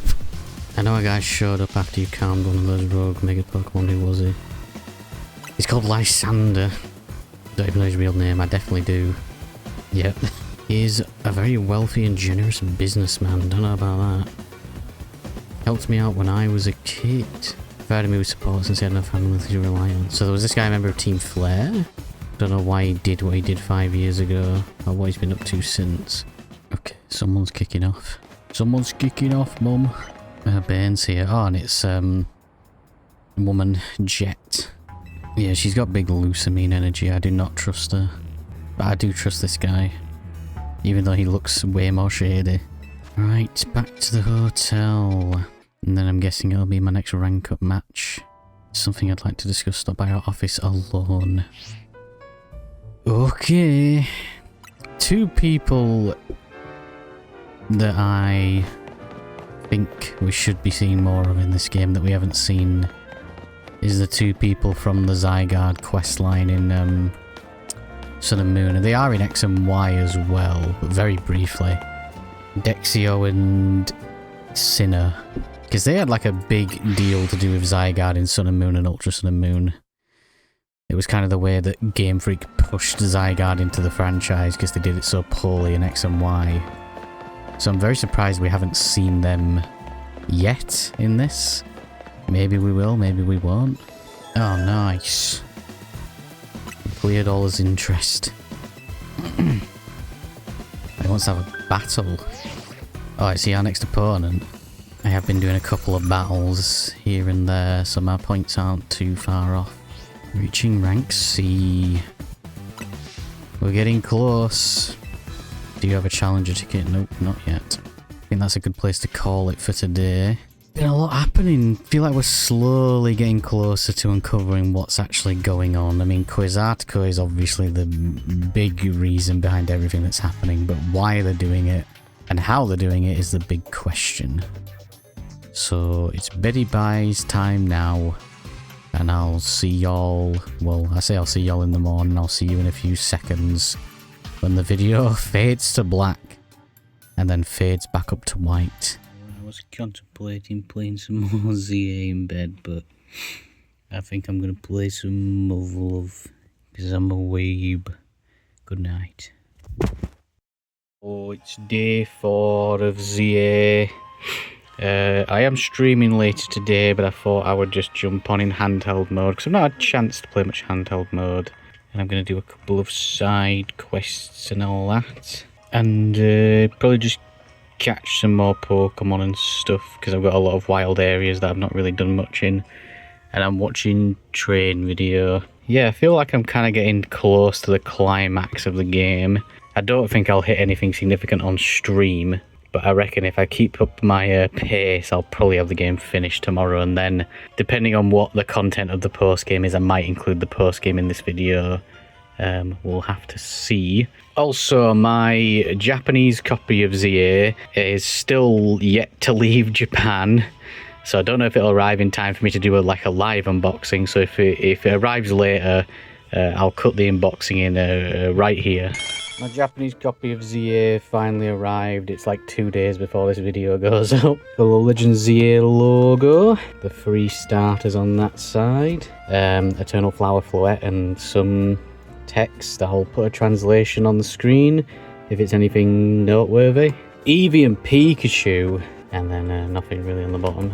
Inside we've got the 2 protagonists and some more text there, and I don't know what that says. Again, I'll put a translation of whatever this says. If it says anything, I imagine it just says like embark on a journey into Lumiose City, something like that. On the top flap here you've got a little holographic Mega symbol. That's pretty cool. We've got some Megas here. We've got Mega Charizard X, Mega Absol, Mega Sableye, Mega Ampharos, and Mega Gardevoir. Over here we've got Mega Gengar, Mega Altaria, Mega Mawile, Mega Charizard Y, and Mega Lucario. And then up top we've just got full colour images of Mega Charizard X and Y. Very cool. I do like how this is laid out. It's a lot nicer presented than the English one I got from the Nintendo store, but this is from the Pokemon Center in Japan. We've got an advertisement for the Mega Dimensions DLC, the little Ditto Poketopia game. I can't remember what it's called, but I'm very excited for this. And then, oh, it's 2 postcards. The 2 postcards. Oh, there is actually like a little dotted line to tear them. That's cool. Some postcards. We've got a little keyring, Pokemon Center keyring with a Mega Stone. Very cool, very swag. And we've got the main thing I bought this for. Now, usually with the Pokemon Center editions, especially in Japan, there's usually like a promo card that it comes with. I know Legends Arceus came with one, Pokemon Scarlet and Violet came with one, but they didn't do one for Legends Z-A, but they always do the art book as well. So it doesn't really come out very well on camera, but it is kind of like silver. And you got the Quiz Article logo there. It's like Quiz Article Top Secrets or something. Always love seeing the art. We've got Jet, Lumiose map. Oh wow. Yeah, this stuff's really cool. I love seeing like this type of art and like Pokemon inhabiting the real world. Oh yeah, this is a thing. All the different drain tops you can find in the city. Lots of building concept art designs, the museum, the elevators, all the characters, Zygarde, Megas, and then big art of the Z-A Royale. And then we've got some more Megas under there. We've got Mega Ordino, Alakazam, Mega Aggron, and Mega Abomasnow. I don't think there's anything under there, but we've got the game itself. Oh, and then we've got Mega Venusaur, Mega Blastoise to round it off. We've got the game itself, so now I have a Switch 2 and Switch 1 edition case. And this actually has the font in English, in fact. Oh, do I have it? Yeah, actually, no, I do. So this is quite interesting because the Japanese version of Legends Arceus actually has the Arceus name in Japanese, as does Pokemon Scarlet, Japanese Pokemon Scarlet. But yeah, this is just pretty interesting, but it is obviously Japanese rated, and then obviously the back is all completely in Japanese. I'm going to imagine this is not much different from the English interior, but we might actually be able to see the map of Lumiose. And also, even though the Switch 2 version can play on Switch 1 as well, I'm going to be lending this to a friend so him and his kids can play it, because he's recently been getting them into Pokemon. So yeah, obviously that's a lot better, that. You can actually see the map of Lumiose there, and then the cartridge, and then advertisement about how to get the Gardevoir Stone, and then some handy tips. I might be needing this for my type matchups because I'm terrible at them. But yeah, that's the Japanese Pokemon Center edition of Pokemon Legends Z-A. Back to the rest of the video. But yes, with that done, let's just have a bit of a chill time, catch some Pokemons, and Get ready for streamy day. I am still very curious as to where this story is going to go. Obviously, I feel like Quiz Artico is going to be the main bad ones, the big bad team. I have no idea of their intentions or what's actually happening. I was thinking last night actually about how, other than AZ and Lysander, there hasn't been that many returning characters, but I feel like more of a good thing, because in Legends Arceus there obviously wasn't any returning characters. There was a lot, well actually no there was Ingo, but there was a lot of like nods, but nothing that you needed in order to understand the plot. And I feel like it's a good idea that they've done that in this as well, because for most people who don't understand what emulation is, X and Y is quite hard to play because you need to own a 3DS and a copy of the game because the eShop's closed down. So they can't really expect people to brush up on their knowledge when Game Freak doesn't enable people a way to play their old games, but hey-oh. So yeah, I can see why now the amount of returning characters is lower than I would like, but who knows, maybe into the end game we might see some people crop up. But yes, let's just crack on. There's my rambling Serena.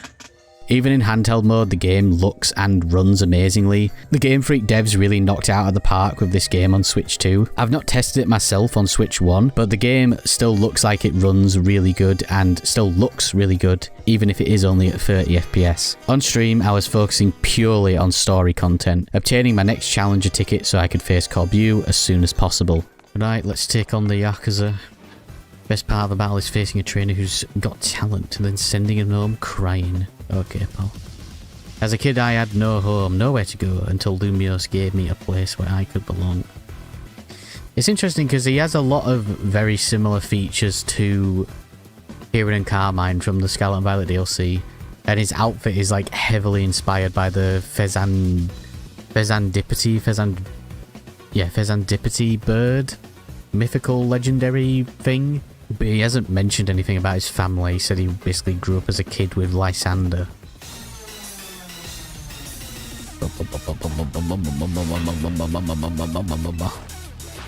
He's even got like the Kieran eyes. This was a pretty tough fight due to his all poison type team. I was on my ropes by the end. His new Mega looks extremely odd. That's all I can say really. It was a bit of a pushover.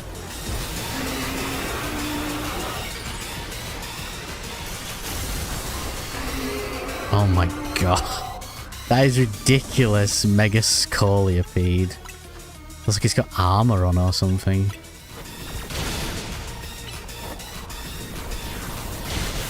Nice.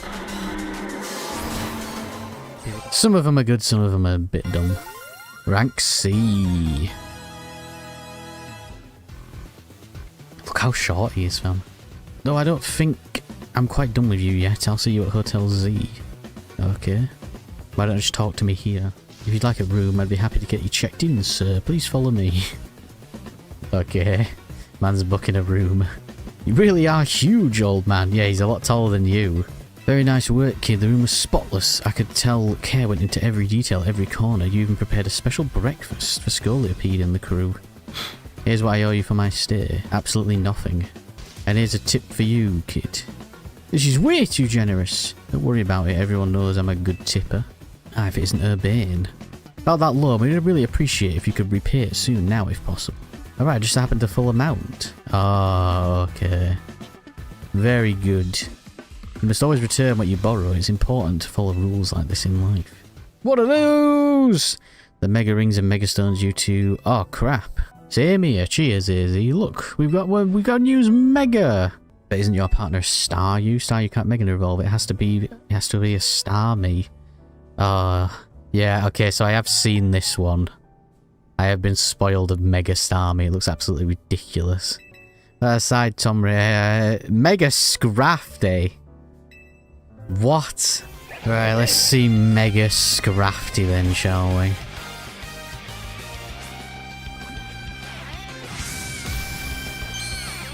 Did the Forbidden Riz.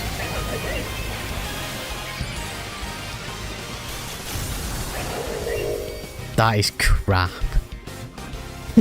He's just got a hoodie on. What? That is ridiculous. That is awful. That is not good. That's the worst one. He's just got like It just looks like a chav. Tell us, Tommy, what do you think of Naveen's Mega Scrafty? It was crap. Oh. Finally, I've found you. Who's this? Woman with big ponytail. She's a maid. Pardon the interruption, but would you happen to be members of Team MZ? My name is Laban. I'm here on behalf of the Lumiosa Society of Battle Connoisseurs. The SBC is now a group for children of elites and socialites to share their love of Pokemon battles. None of the Hotel Z staff or clientele fit that particular bill. A pleasure. Now allow me to state my business. Lady Jacinth, leader of the Society of Battle Connoisseurs, wishes for you to both attend the Society's next gathering. Oh god, this is going to be like an Eyes Wide Shut situation. To that end, I am here to invite you to join us at Hotel Richissime at your earliest convenience. Once we had an outfit fit for meeting the elite of Kalos, we were all ready to experience the Pokemon version of Eyes Wide Shut. This jacket's all the party attire I need. It belonged to my mom before she passed. Greetings, I've been expecting you. Thank you for waiting us this whole time. I can't tell if it's sheer dedication to your job or if you've got nothing better to do. Well, yeah, things would get seriously nasty for me if you kids decided to flake out and no-show. And I don't even want to think about what would have happened to you guys. I digress. Once you're both adequately prepared, kindly follow me. It's Canary and Gwyn over there. There she is, Lady Jacinth has arrived. Small, very pink woman.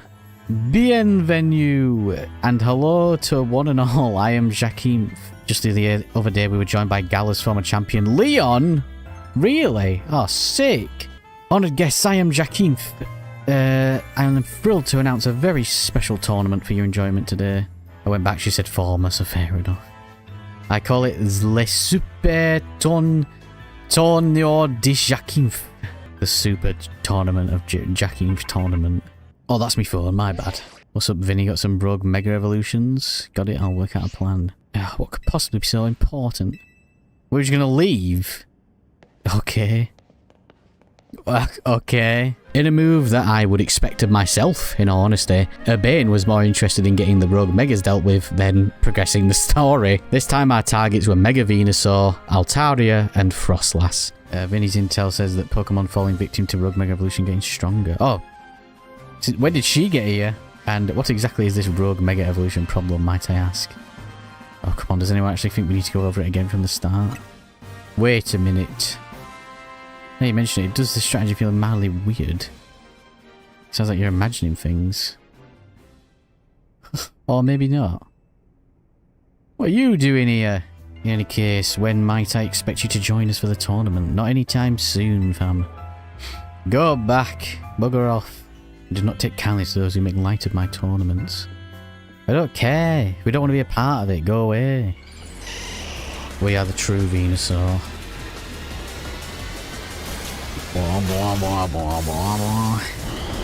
That's one of my favourite Megas. All the Mega Kanto stars look sick.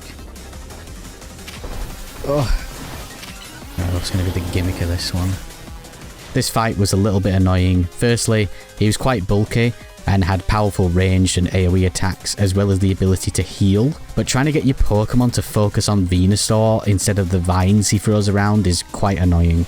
Oh, come on, it's so close. There we go, GG's. That was a tough one, goddamn.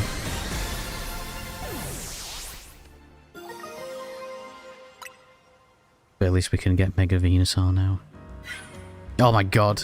Combined strength is exactly what I've been looking for. The SBC's top tier competition. You will not be complete without Urbane and Tomry on the roster.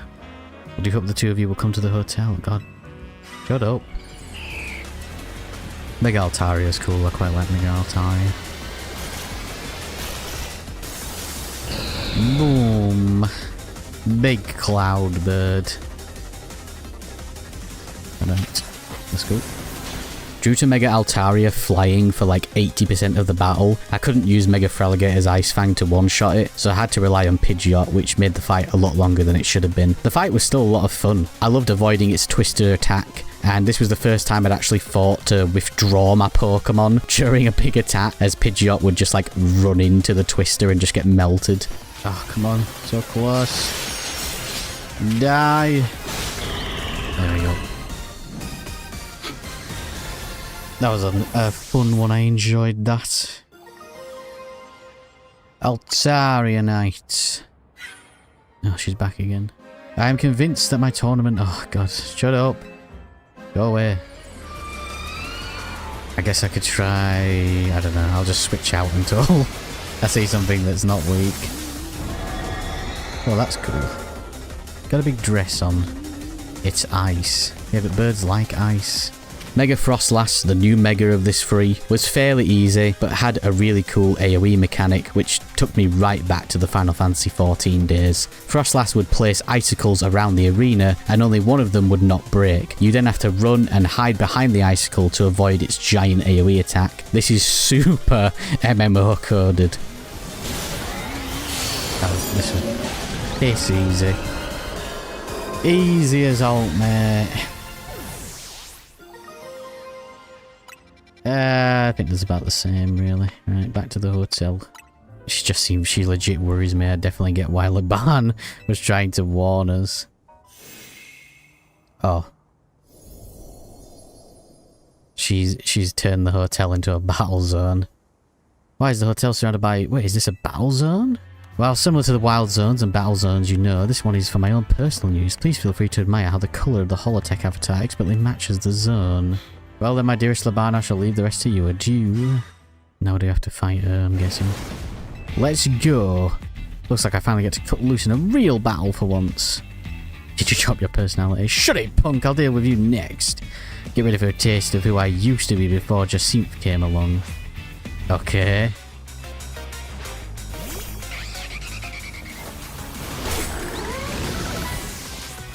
What's last then?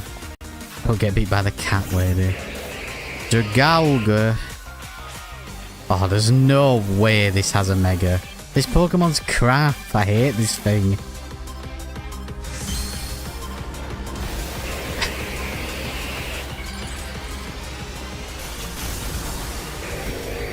That actually looks kind of cool, to be fair. Goofy eyes. Oh yeah, it does. Nice. I used to be a fighter back in the day, the kind that only seeks out the strongest opponents. Yeah, I like settling fights with my Pokemon and my fists. Don't like it, then don't mess with me. Anyway, 2 years ago I got totally annihilated in a battle by Jacinth, and I'm still paying for it. Now I've got to talk all fancy and wear this crazy getup all because I promised her I would.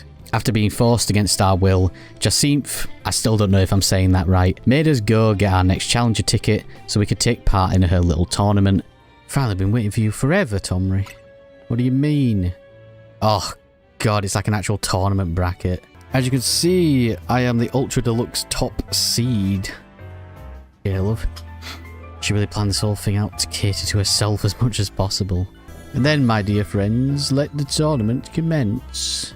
Something I really love about this game is how the previous challengers we fought keep coming back and are still involved in the story. They're not just being forgotten about like most of the gym leaders in previous games. It didn't take that long to climb the ranks in Jacinth's competition, but a surprise challenger appeared just before our final match. Some French jargon. In the end, I had to resort to wielding my influence as a social elite. Yeah, she's a member of the Illuminati, this lass. Now we are here about to begin the final round. May it live up to, may it exceed the wildest expectations of our lovely guests. Oh, Zygarde's here. Oh, it's L. It's L from Death Note. It can't be, he's alive. The leader of Team Flare who vanished after his failed attempt to create the world he dreamed of. Lysander. Its wish is that you two face each other in earnest and forge a strong bond in doing so. The type of bond that I mean is a connection that can never be severed. I myself desire nothing more than to battle against Tomry. So believe me when I say I sympathise with this dear Pokemon 1000%. And that entrance, what could be more splendid than a surprise appearance from a special guest? Doesn't matter who I was, I remember none of it. Oh, the classic amnesia trope. And Zygarde's just been added to the bracket. Nope, Zygarde cell. It's gonna power up, no! Yep, 30% Zygarde now. Oh, 50%, sorry. This is gonna be hard, isn't it? Zygarde's actually quite hard. Okay, this is not gonna be hard. Come on. Okay, that wasn't hard at all. At best, I could tell Zygarde seemed pleased. Now at least you have seen Zygarde in its 50% form, but not yet its ultimate one, Zygarde complete. I will collect the remaining Zygarde cells as Zygarde has commanded me. What a tournament has been so eventful, one might think it's been going on for years. Yeah, it feels like it. Now here we are, after so many twists and turns, the conclusion of this monstrous event.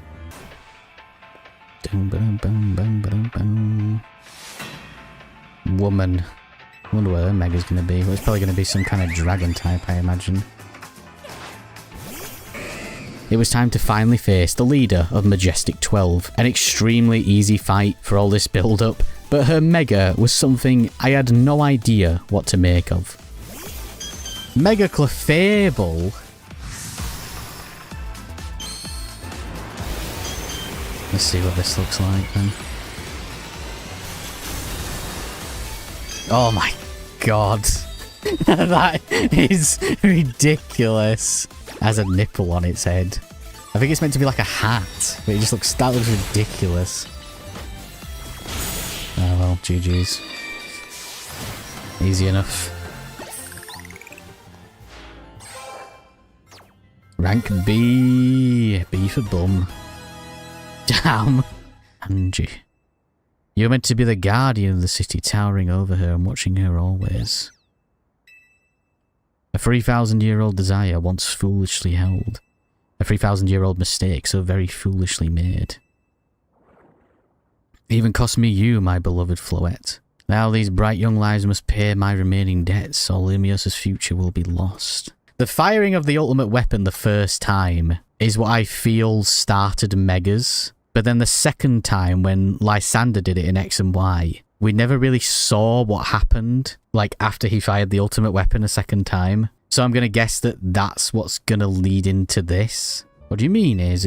What are you chatting, mate? Prism Tower. The unease spilling from it now can be felt at this distance. Then we got to do something about it. Not yet. The only one who can control the tower is Mega Floette. We will need the strongest Mega Evolution user if we're to put this situation to rights. I've got a message from Vinny. He says to come meet him at Quasartico. Wonder what's up. With reaching rank B and AZ's ominous warnings, it felt like disaster could strike Lumios at any minute. We had to be ready and prepared. So after finishing my stream, I did a bunch of side quests. One which involved one of the most terrifying jump scares I've ever experienced in any media.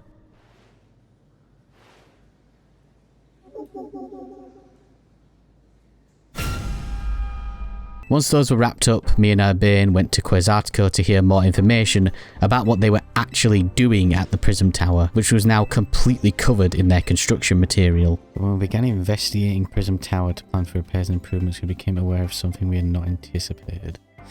That's the Mega, like, power stuff. At the same time, wild Pokemon were frock blocking. And we have Rogue. Okay. So it is to do with the Prism Tower, but why?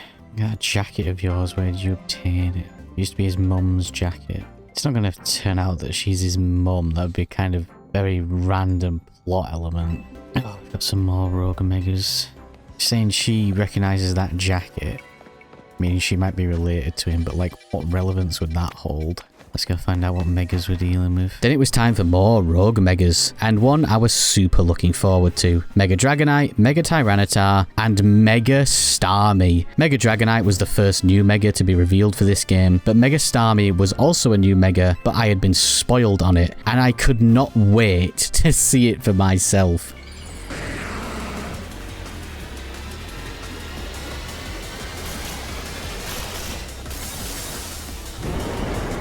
Big man. Mega Tyranitar was a lot of fun. There was a lot going on with its like AoE, Sandstorm, super wide long range attacks, but it was also super bulky, but nothing felt annoying or unfair. Yeah, I just had a blast with this one.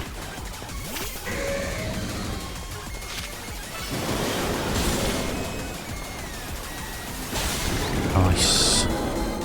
Easy enough.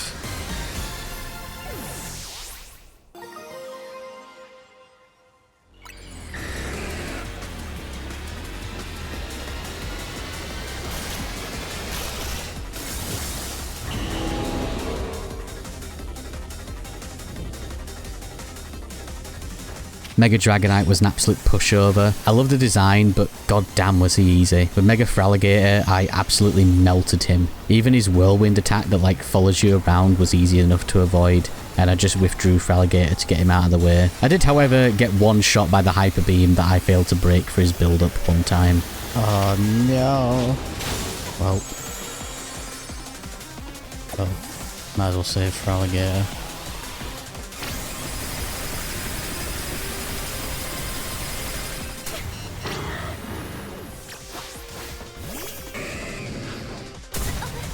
Ah, you bugger.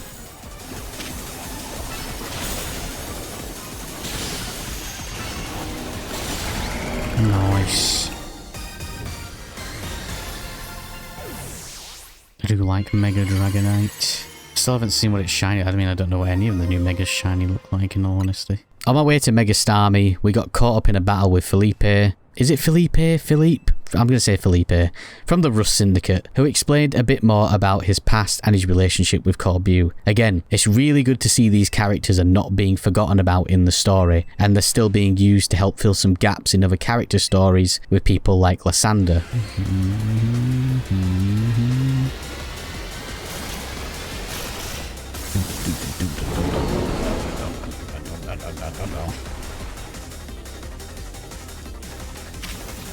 Oh my god, it's so dumb. Honestly, the thing of nightmares, it's just Starmie with legs.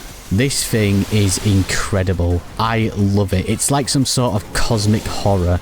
The way it runs around and runs towards you is absolutely horrifying. With Mega Venusaur, however, this thing was destroyed super easily, and an abomination was wiped from the earth. Nice, that was really easy.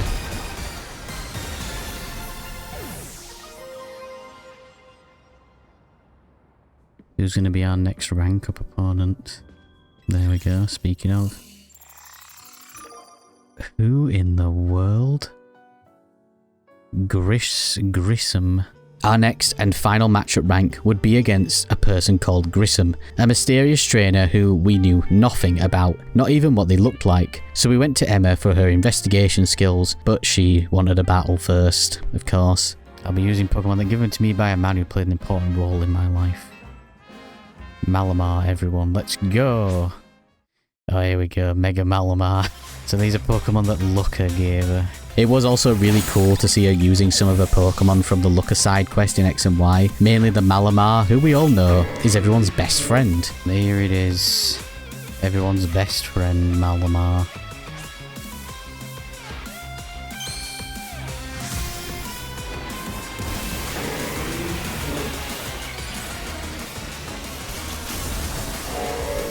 So horrific. Looks like Elvis. Jeez. Good thing those old guys ain't here to see this. What do you know about Team Flare? Everything I've covered tells me that Elle hasn't been doing anything sinister at all. Yeah, he didn't seem to be. He did seem to just be observing. See, about 5 years ago I had my own ties to someone who was involved in Team Flare. That's how I heard about what I'm going to tell you. Before Team Flare collapsed, they started making moves to ensure they left a legacy. And one of their efforts involved training up a new generation to carry on their ideals. Grissom was one of the young trainers that Team Flare taught. And now it seems Grissom is taking part in the Z-A, but what? To what end? Bet Mabel at the Pokemon Research Lab could tell you more. Well, yeah, she was in Team Flare. Who could that be? Don't play dumb, fam. Someone who was in Team Flare. Seems you know more about Greece than I would have thought. She took a plea deal. Got made the acting director of this lab, easy to keep tabs on me if I'm stuck here anyway. Overall in Team Flare also had me looking into Pokemon energy, and also I don't hate the work. I want to try Neoview Cafe over in Centrico Plaza. After getting some info from Emma and Professor Mabel, we tracked down Grissom and we had a reveal that I wasn't really expecting. Quiet master of Centrico's Plaza's famed Neoview truck is indeed just a front. Truth is, I'm one of the top ranked players in the Z-A, the foremost trainer rank B, and the boss of Team Flare Neoview, Grissom. So yeah, these two are from Team Flare. I think they're supposed to be like the two nameless grunts that you face quite a lot in X and Y, but I'm not completely sure. Also, Norview just means new. I was then tasked by them to go to a location I knew all too well. This is the old Lysander Cafe. Okay, this is cool. It's a very important place for anyone in Team Flare, though it's now an empty storefront. Noah's desire to rent a location so closely associated with such a disreputable group.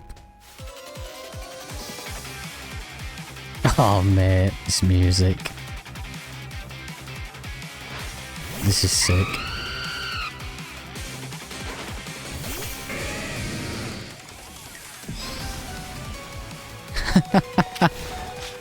Okay, this is cool.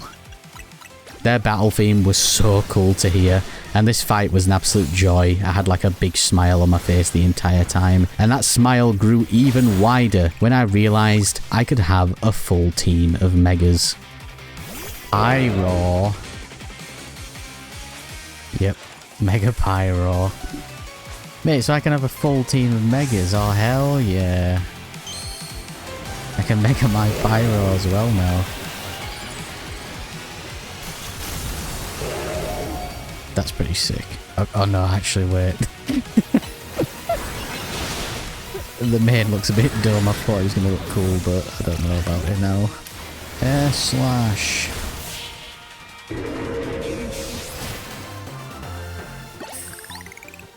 Let's do this. Groupman's Team Flare provided a place for people to come together and help one another, all to achieve a more beautiful world. However, our leader, man named Lysander, grew a delusion with humanity over time, feeling what the future may bring. He set his own sight on a new goal to reduce the number of people in the world. In the end, Lysander made a foolish choice, chose to use the ultimate weapon. Do you know about the ultimate weapon? Yes, I do know about the ultimate weapon. The weapon was AZ's creation. Yes, I am very aware. You may only see AZ as the kindly figure who provided you a place called home, but if he had never built something so horrifying, then Lysander wouldn't have... Yeah, don't know about that. Lysander just could have not used it. My apologies, I imagine you don't know how to respond to such an unexpected outpouring. No, I already knew everything you just said. Right, we're going down into the lab.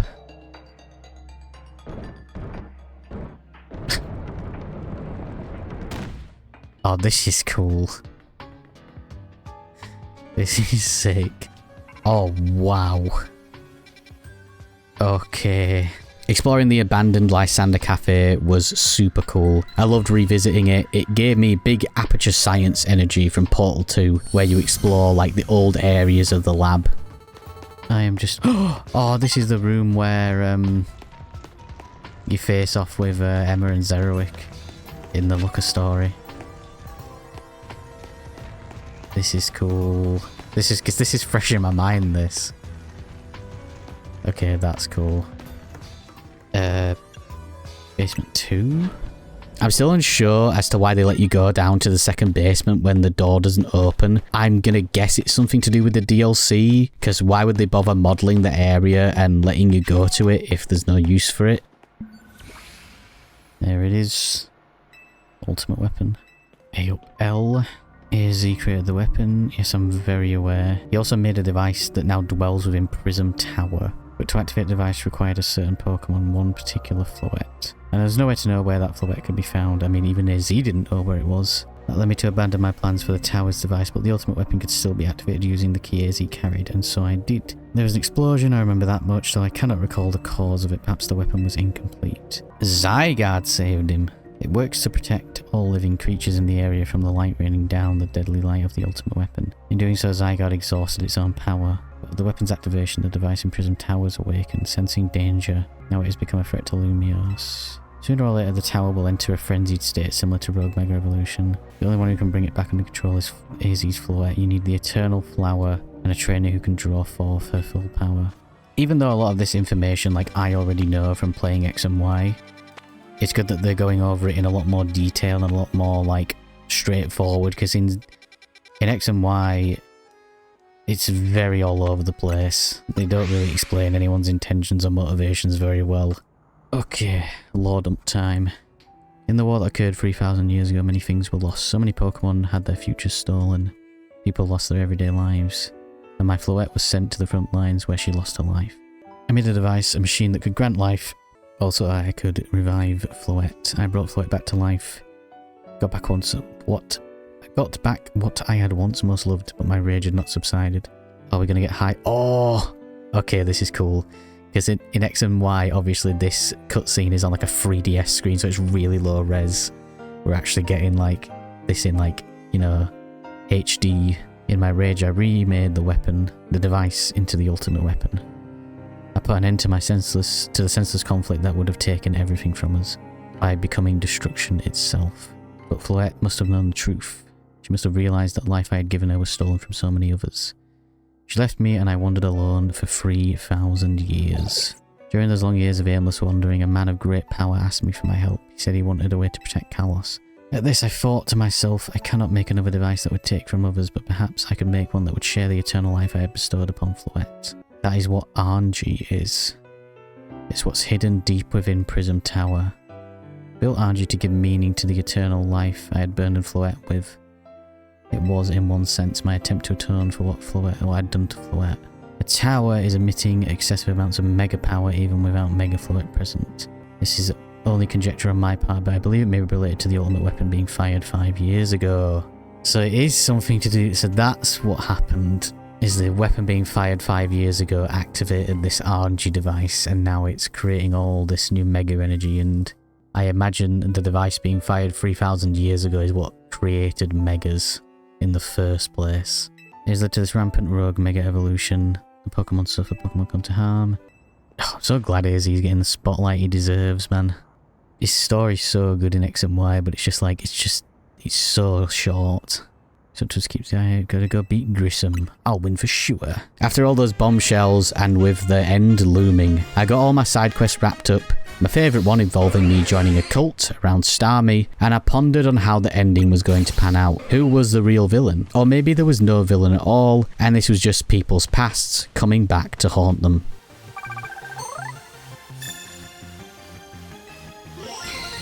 Final, or at least what I imagine will be the final challenger's ticket. This is going to be the end of the day for me. So tomorrow, I imagine, I'll be finishing the game. I'll be getting rank A, and then we'll probably be kicking off whatever's going to be happening in the Prism Tower. And then I imagine we'll see the credits. And then depending on what happens in the post-game, I'll probably record some of that as well if it's got big story significance. I shall see you in a few seconds. But for me, it'll be a long time. It'll be the morning tomorrow, as I said yesterday. Day 5, October 20th of this Legends Z-A playthrough movie thing. But yes, I did want to try and go outside and do some stuff, but it looks like it's not happening. It's all going to be recorded footage, which is a bit of a shame, but oh well. So, I imagine today I'm going to be finishing at least the main story, and depending on how long the post game is, I'll probably be doing that as well. I'm just going to be absolutely smashing this out today. Yeah, I'm really curious to see where this story is going to go. And it seems like most people were correct about the origin of Megas. Although I did do a side quest yesterday and I didn't capture any footage from it. I'll see if I can find some online where a NPC mentioned that AZ once went to the Hoenn region to discover the origins of Mega Evolution, which I know in Omega Ruby Alpha Sapphire they do kind of explain it a little bit better, but I still think it is to do with the first firing of the ultimate weapon. And AZ did confirm that the second firing by Lysander is what triggered what's happening right now in Lumiose. It's time to make our way to rank A. One more battle left. I'm looking forward to this. I'm a bit disappointed we've not seen Caleb or Serena yet. I mean, they might appear in the ending, who knows. We also don't know who Urbane came to Lumiose to find, and there's something about his jacket, and the jet woman from Quizartico recognizes it. I don't know, there's a lot of stuff still to be revealed, I feel, so let's just get into it already.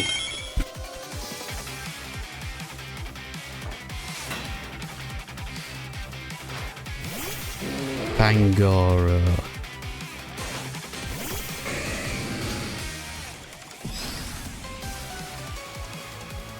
Oh, I didn't heal. God damn it. Okay, that's fine. Okay. Oh, I did not sort out my team before I did this. I've still got the bloody Burrow on my team that I was trying to train. Okay, hang on. We might... redo. Once that was sorted, the fight was fairly challenging, with his team being quite diverse, actually. It was also great to see Mega Charizard X in Legends Z-A. I cannot wait for home support so I can send my shiny Charizard up to Z-A. Easy enough. And here come... what's he gonna have, X or Y?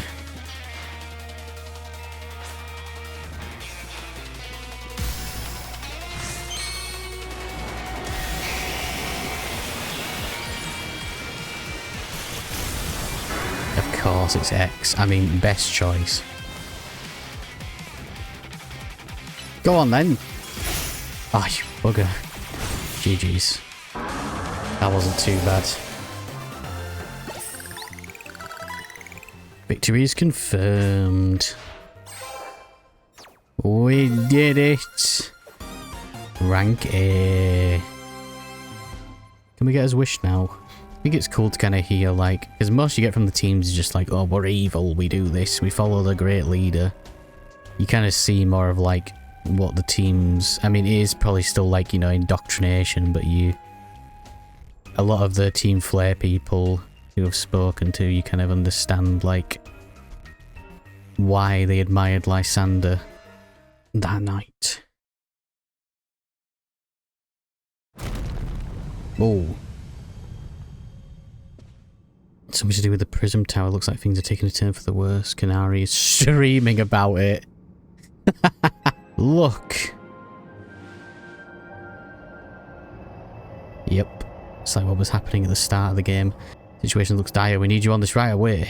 Once Floette has Mega Evolved, she can take on the power of the tower, the power of RNG. Then the tower can resume the form it was always intended to take. RNG Floette. What? Floette, good luck. I am counting on you. Right. Let's see what the hell is going to happen. Oh. Zygarde cell. It's going to get in his bag, isn't it? I bet that... I guarantee you there's going to be a scene where Zygarde needs one more cell to fully power up, and then that's going to jump from our bag and everything's going to go crazy.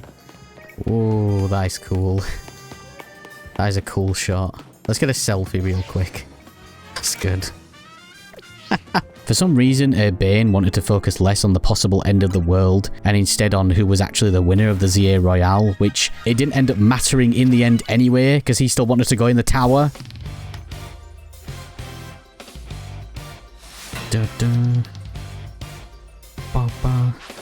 This is cool. I mean, it's a cool backdrop with the Prism Tower in the background. This is really cool. Oh, all the stuff on the ground is the scaffolding. I was wondering what that was. I thought that was just part of the design. Mega Meganium I've already been spoiled for because I saw it in ranked matches. It does look really cool. I was half considering picking Chikorita at the start, but I imagine by the end of the game you'll be able to get all 3 stars. Yeah, it's pretty cool. Kind of wish they'd have done a bit more with the body. But like, obviously the flowers on the neck look cool, but the body's a bit boring in all honesty. That was easy enough. GG's. I am the strongest rank A trainer, not you, small man. Believe matters have been settled. Tomry will make the tower's control center. Oh my god. I know what I said, but I still want to do my part to protect the people. Just come with me then, fam. Tommy, you're the trainer of the legendary Pokemon Zygarde found worthy. That's why I want to ask you and Zygarde to jump in and protect Lumiose if things go south. The person I'm looking for is still somewhere in this city, not to mention... Why don't you just tell me who you're looking for? Lumiose is a home floor, and I want to make sure it's there safe for people. I do like this little cast. I have grown to like them. At the start, I was a bit, like, unsure. But I do like them quite a bit. They've done good, like, developing them each. Naveen got quite a lot of development. I feel like Lead has been put on a bit of the back burner. But Naveen and Urbane definitely had quite a lot of development. Oh, Megastone. That's the Floetite Stone. Mega Evolve Floette. Let's see what this looks like. I'm going to guess it's just a big flower.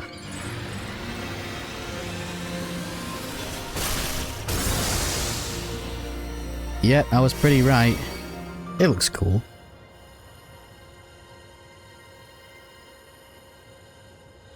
Right, what is going to happen? Something's going to go south.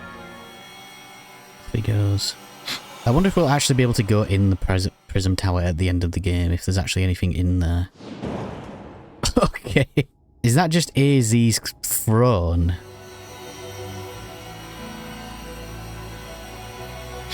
I feel like it's not going to be as easy as this. There's still a lot that... I don't know, like Quizartico, like are their intentions really just that they want to help the city? This is Vinny speaking. The light over the tower seems to be fading over. There's no way it's this easy. Nope, didn't think so. Whoa. Oh, crap. Whoa.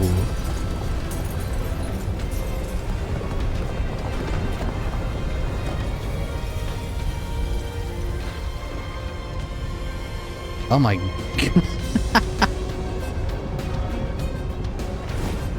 Okay.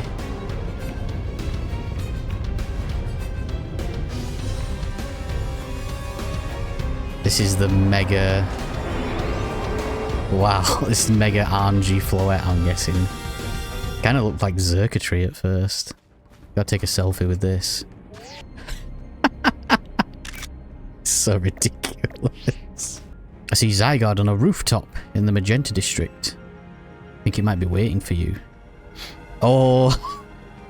Okay. Everything's just going mega. Just wild megas now. Oh, triple battle. Okay, this is cool. Oh, and they're just going mega. Okay. Whoa, give me a chance. Oh yeah, the thing. Got two objectives. Calm the Rogue Evolution and rescue Urbane and Floette. Yes. We're really going to have a strategy meeting on this bit of broken cement. We ought to consider Urbane's proposal for starters. Gotta meet Zygarde. Take the rooftops, fam. Okay, each of us is going to try to keep the rogue Pokemon at bay in our area. Tomry, come link up with us so we can collab, clearing a path to Zygarde. Okie dokie. Seems like a bit of a roundabout way to do it, but sure. I will admit this segment did drag a little bit, just having to get through so many megas. But obviously they didn't want to rush the finale, and again it's great to see all the challengers coming back and being involved in the finale of the story. This segment also really showed off how much of a powerhouse the Switch 2 is, because sometimes you would have like 4 or 5 megas on screen all doing like insane animations, and I did not see a single frame drop. Yeah. Human ladder. Here's an expression of the bonds between the members of the Rust Syndicate. A human ladder. I can't run, by the way. The game's not letting me. I'm not walking this slow intentionally. You can see from up here, it looks like you met with Zygarde. Remember the day we met, how we got a glimpse of Floette's Light of Ruin? That move's going to pack even more punch now. Watch out if Angie floats. Oh, God.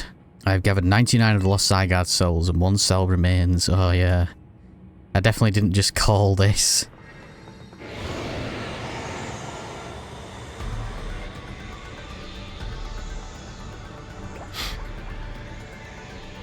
There it is, the final cell. It'd have been cool if that cell would have been with us like all along. Although I guess it has. It was the one in the hotel, wasn't it? It'd have been cool if it was in his bag all along. But yeah, there he is. 100% Zygarde. Very cool. Finally gets the light, the attention it deserves in its own game. Oh my lord, how is this going to work as a battle?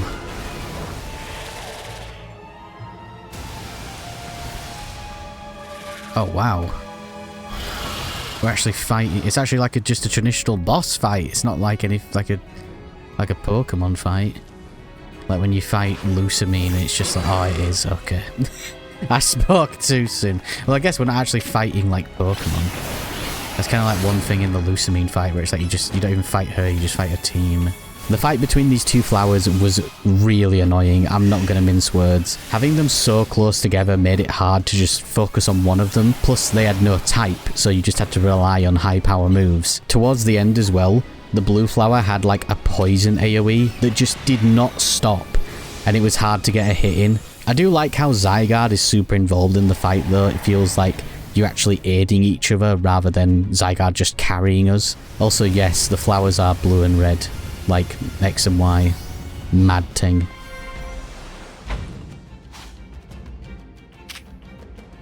Or Enforcer. Gets its own cutscene for an attack.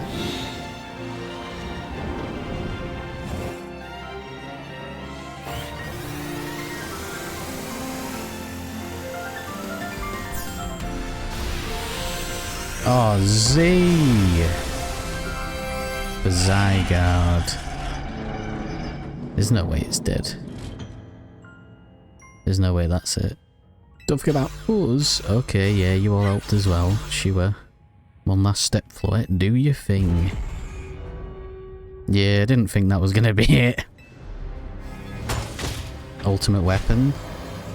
Oh my god, it is. What's it doing? Something inside your satchel is shaking. Oh, the little rock. Oh, it's a mega stone, isn't it? Grip tightly. Zygarde-ite. One of a variety of mysterious megastones. When in complete form and holding the stone, Zygarde will be able to mega evolve. Really? As if it's not powerful enough already.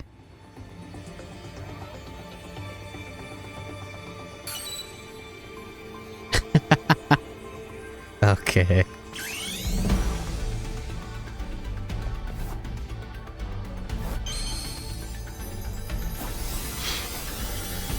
Mega Zygarde.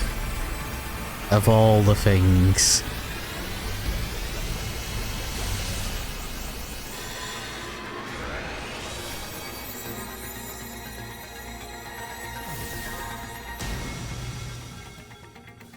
XY, blue, red. What in the world? It's just a big cannon.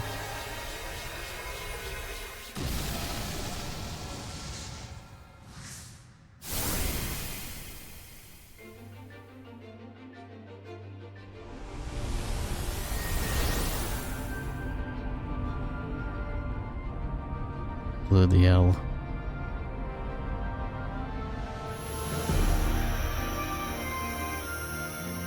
So ridiculous. It's like he's holding a big torpedo.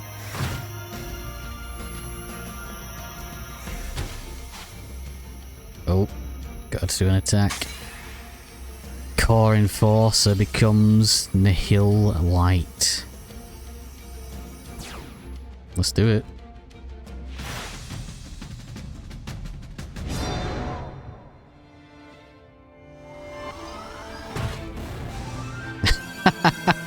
XYZ, mate, that's so dumb.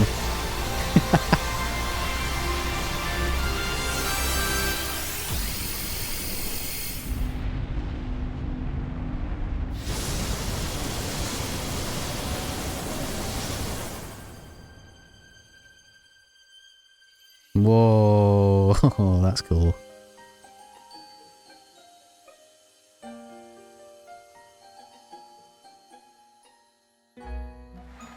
A bin.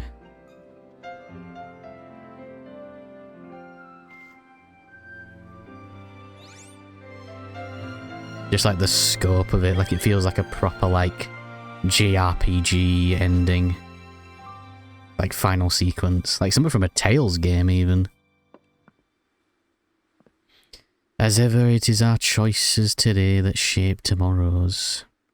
I'll forever be grateful to Team MZ, my dear friends.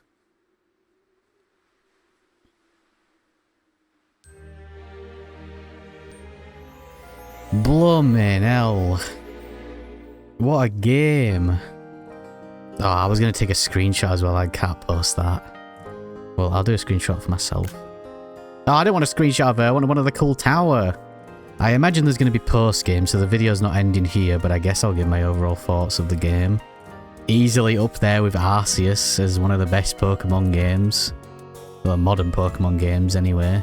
Story was really good. Took a while to get into it, but I really enjoyed all the characters and all the story beats. Still a lot of stuff to be answered, so hopefully there is some story post-game. Did it answer a lot of the questions I had from X and Y? Yes and no. I feel like Megas are still a big mystery, but it did help develop Lysander and AZ and gave them the time of day that they deserved. Graphics-wise, it looks decent. Music-wise, great. I love the new battle system. Again, it took me a while to get into it, but I think it's really, really good. One minor gripe. I do wish Emma had a... Speaking of Emma, because she's on screen now, I do wish Emma had a bit more of a role. I do kind of wish there were a few more returning characters, but again, as I mentioned, because Game Freak won't give us a way to play X and Y in a modern day, you have to go and buy a 3DS if you're not clued up on emulation. It's probably a good thing they didn't bring up too many old characters, because it would have been even more confusing, because obviously they brought up stuff about the ultimate weapon and what Lysander did, but they did try and clue you in as much as they could for people who haven't played X and Y. But other than that, my only minor gripes, a couple of those mega battles towards the end were a bit much. Just I really wish the time, as I mentioned again and again, I really wish that the time paused when you were in the battle zones. I enjoyed it. I thoroughly enjoyed this game. It was a lot of fun. A lot of fun. Did it live up to my expectations? I don't even know what I really expected. I kind of go into these games with no expectations. I mean, I was really excited for this game, waiting so long for it. So I'm just glad it's here, and I'm glad that it's really good. I'll take a screenshot of that. That's very Nier-esque. Are they just going to leave it like that now, then? That's kind of cool. It's kind of a shame we never get to explore the Prism Tower. That's one thing. And as well as I've mentioned throughout, the fact that Lumios is the only place, it is a little bit sad that we don't get to revisit some of those other towns from X and Y. You know, especially something like Geosenge Town that has such an important role in the lore. But just the amount of stuff to do in Lumios, I think more than makes up for it. And I would have been fine with just Lumios, like even the sewer section. I would have been fine if that wasn't in the game, really. Yeah, this game's really good. I would probably give it, let's say an 8.5. It didn't I think, in my heart of hearts, I still prefer Legends Arceus, but I think that's more so because of the setting and because I have more of an attachment to Sinnoh. I would say I prefer Legends Arceus, even though my main gripe with Legends Arceus is it's not a seamless world, which this game has fixed. But I still think that this is the better game. Pokémon Legends Z-A.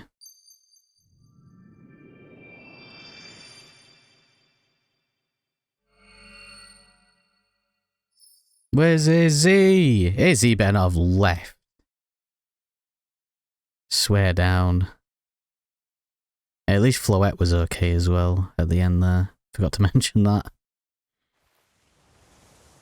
Ooh. No!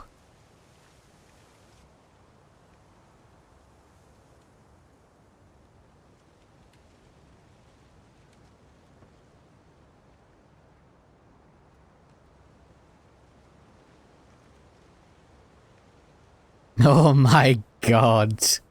I mean, he was very old. At least he, like, didn't die with any regrets, at least. He finally managed to atone for everything he regretted.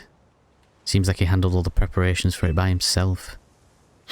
He had me take his measurements, but he told me it was so I could make him new claws. Okay, that's funny. Not so he could have his grave dug. That's funny. For 3,000 years he bid farewell to so many, and now we bid farewell to him. That's mad. But I guess, like, it makes sense. I feel like it's a good ending for AZ.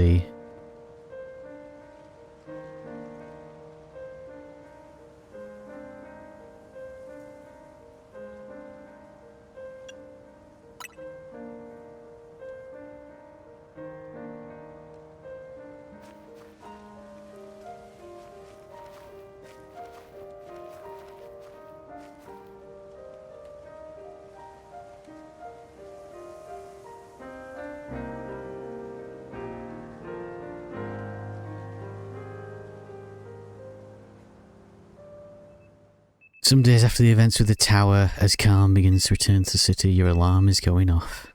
Something I completely ran past was a Pokemon AZ left for us in the hotel room. I won't say what it is or what the letter says, because I think it's something you should all read on your own. To Team MZ, my dear friends, if you are reading this letter, then it would seem my time has finally come to an end. I leave you these instructions and final wishes. First, do with the Hotel Z as you see fit. It is yours. If you keep it running... if keeping it running would place a burden on your young lives, you may sell it. I ask only that you continue to look after Fluette and all those who live in Lumios City. I've been blessed to see people of the city grow closer to all their new Pokemon neighbours. It is, as you young ones say, a joining of the X and Y axes. Okay, mate. May you all bring about a true evolution in the relationship between Pokemon and humankind. I have lived so very, very long and seen so many go before me. But thanks to you all, I know I will now go to meet my own ending with a smile on my face. I thank you from the bottom of my old heart. Signed, AZ. Oh, it's a wild zone now. Oh, that's cool. Okay, that's actually quite cool. Zone 20. Reaching rank A in the Z-A Royale earns you the right for one wish as long as that wish is within the capability of Quizartico Inc. More Pokemon battles. How about we ask for a Z-A Royale to continue? Oh, that was very anticlimactic. Now be registered to take part in the Infinite Z-A Royale. Earn yourself a challenger's ticket and show it to the receptionist for a chance to battle in a reward match. If you win the match, amazing prizes. I spent a bit of time doing some side quests, but I decided I should just focus on the post-game story. So I set out to catch a legendary Pokemon. 2, in fact. Xerneas and Yveltal. I am really disappointed that they don't play a bigger part in the story, and they just kind of appear at the end. But it's cool to see them included regardless. What's not so cool is that they're shiny locked.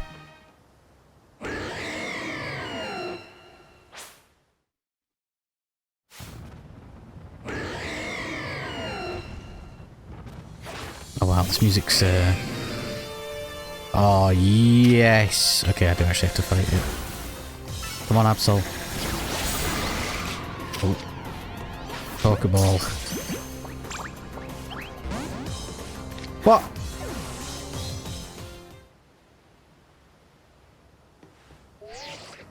But I didn't catch it.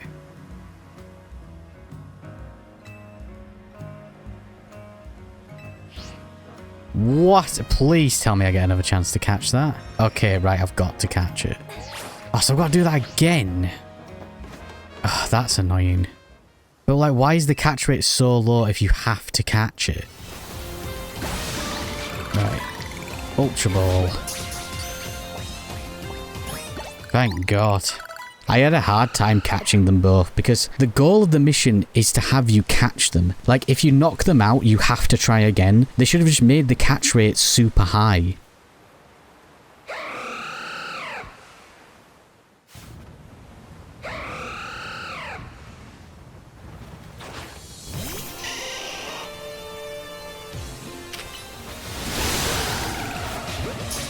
Well, hopefully it catches. Nope. That's easy enough. Come on. Really, man? Right. Come on, please. Okay, I'll see you when I catch this thing. Okay, I finally caught it. God damn, that was about 7 tries. To the victor goes the spoils. Yeah, I caught it. I'm having it, mate. A being that gives all and the one that takes. Both actions are vital to maintaining balance, but in excess could destroy each other. My memories remain vague, indistinct, yet there is one thing I know. Long ago, I tried to give too much, but my good deeds saw no reward. I wallowed in despair and resentment, decided to take everything for myself instead. Then came Zygarde, a being that seeks to correct excess to find moderation and to restore balance. I can only imagine that is why it would save me, the one who'd fired the ultimate weapon. And I must ask something of you. Battle me so that I may see who you truly are as a trainer. Get to battle Lysander. This is quite cool. Oh, yes. The music.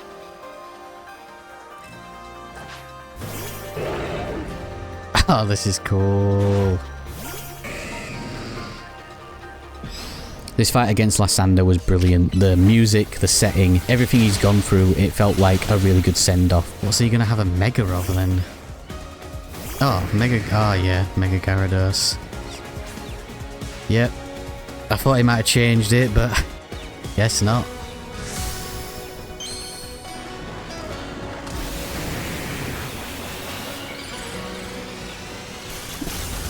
Mega Gyarados, it's good to see you again.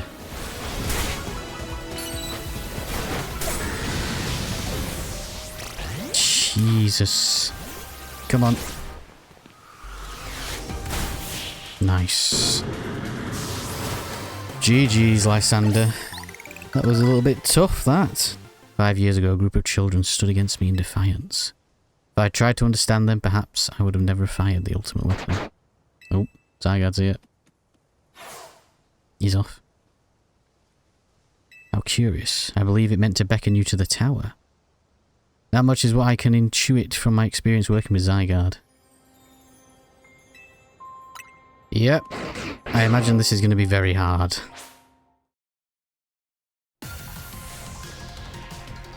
But I guess that's why they give you Xerneas in your battle. I imagine this is going to have many phases. The fight against Zygarde was really challenging. I was actually doing decent damage with Xerneas, and once I had a slightly better move set up, I was melting through those first 2 phases. But the fact that if you die, you start again really put me off, but I kept going. Dog phase done. Right, 50% phase.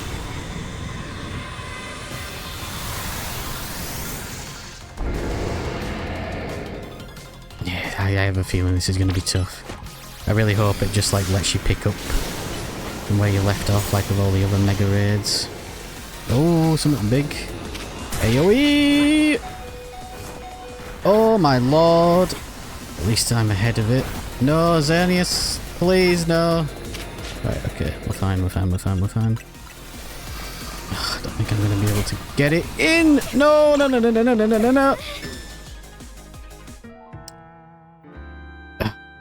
Button layout just messes me up so much. I was like trying to run. I wish just B was hold to run, man. Please tell me I can just start from where I was. No way. Then finish this phase off. That wasn't too bad. Right, I'm gonna guess this is the final phase. I really hope I don't have to fight Mega Zygarde.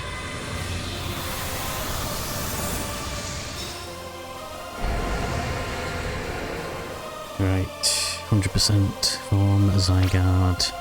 The final phase has 2 possible AoEs, and they are fast, hard to read, and have an extremely small window to dodge, and that's where I kept messing up. But I eventually persevered. Oh, he's gonna run. He's gonna sprint. He's gonna do a dash or something. Whoa, Big Z. Oh my god. That's cool. That's like proper like FF raid coded. Oh, are you gonna do it? Oh, there's an AoE coming. Oh. Oh, no, no, no, no, no, no, no, no, no, no. Oh, this is hard to understand what was even happening.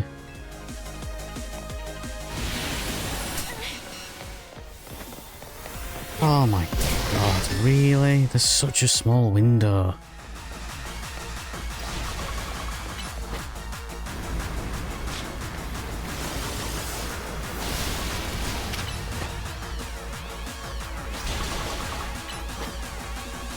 Come on.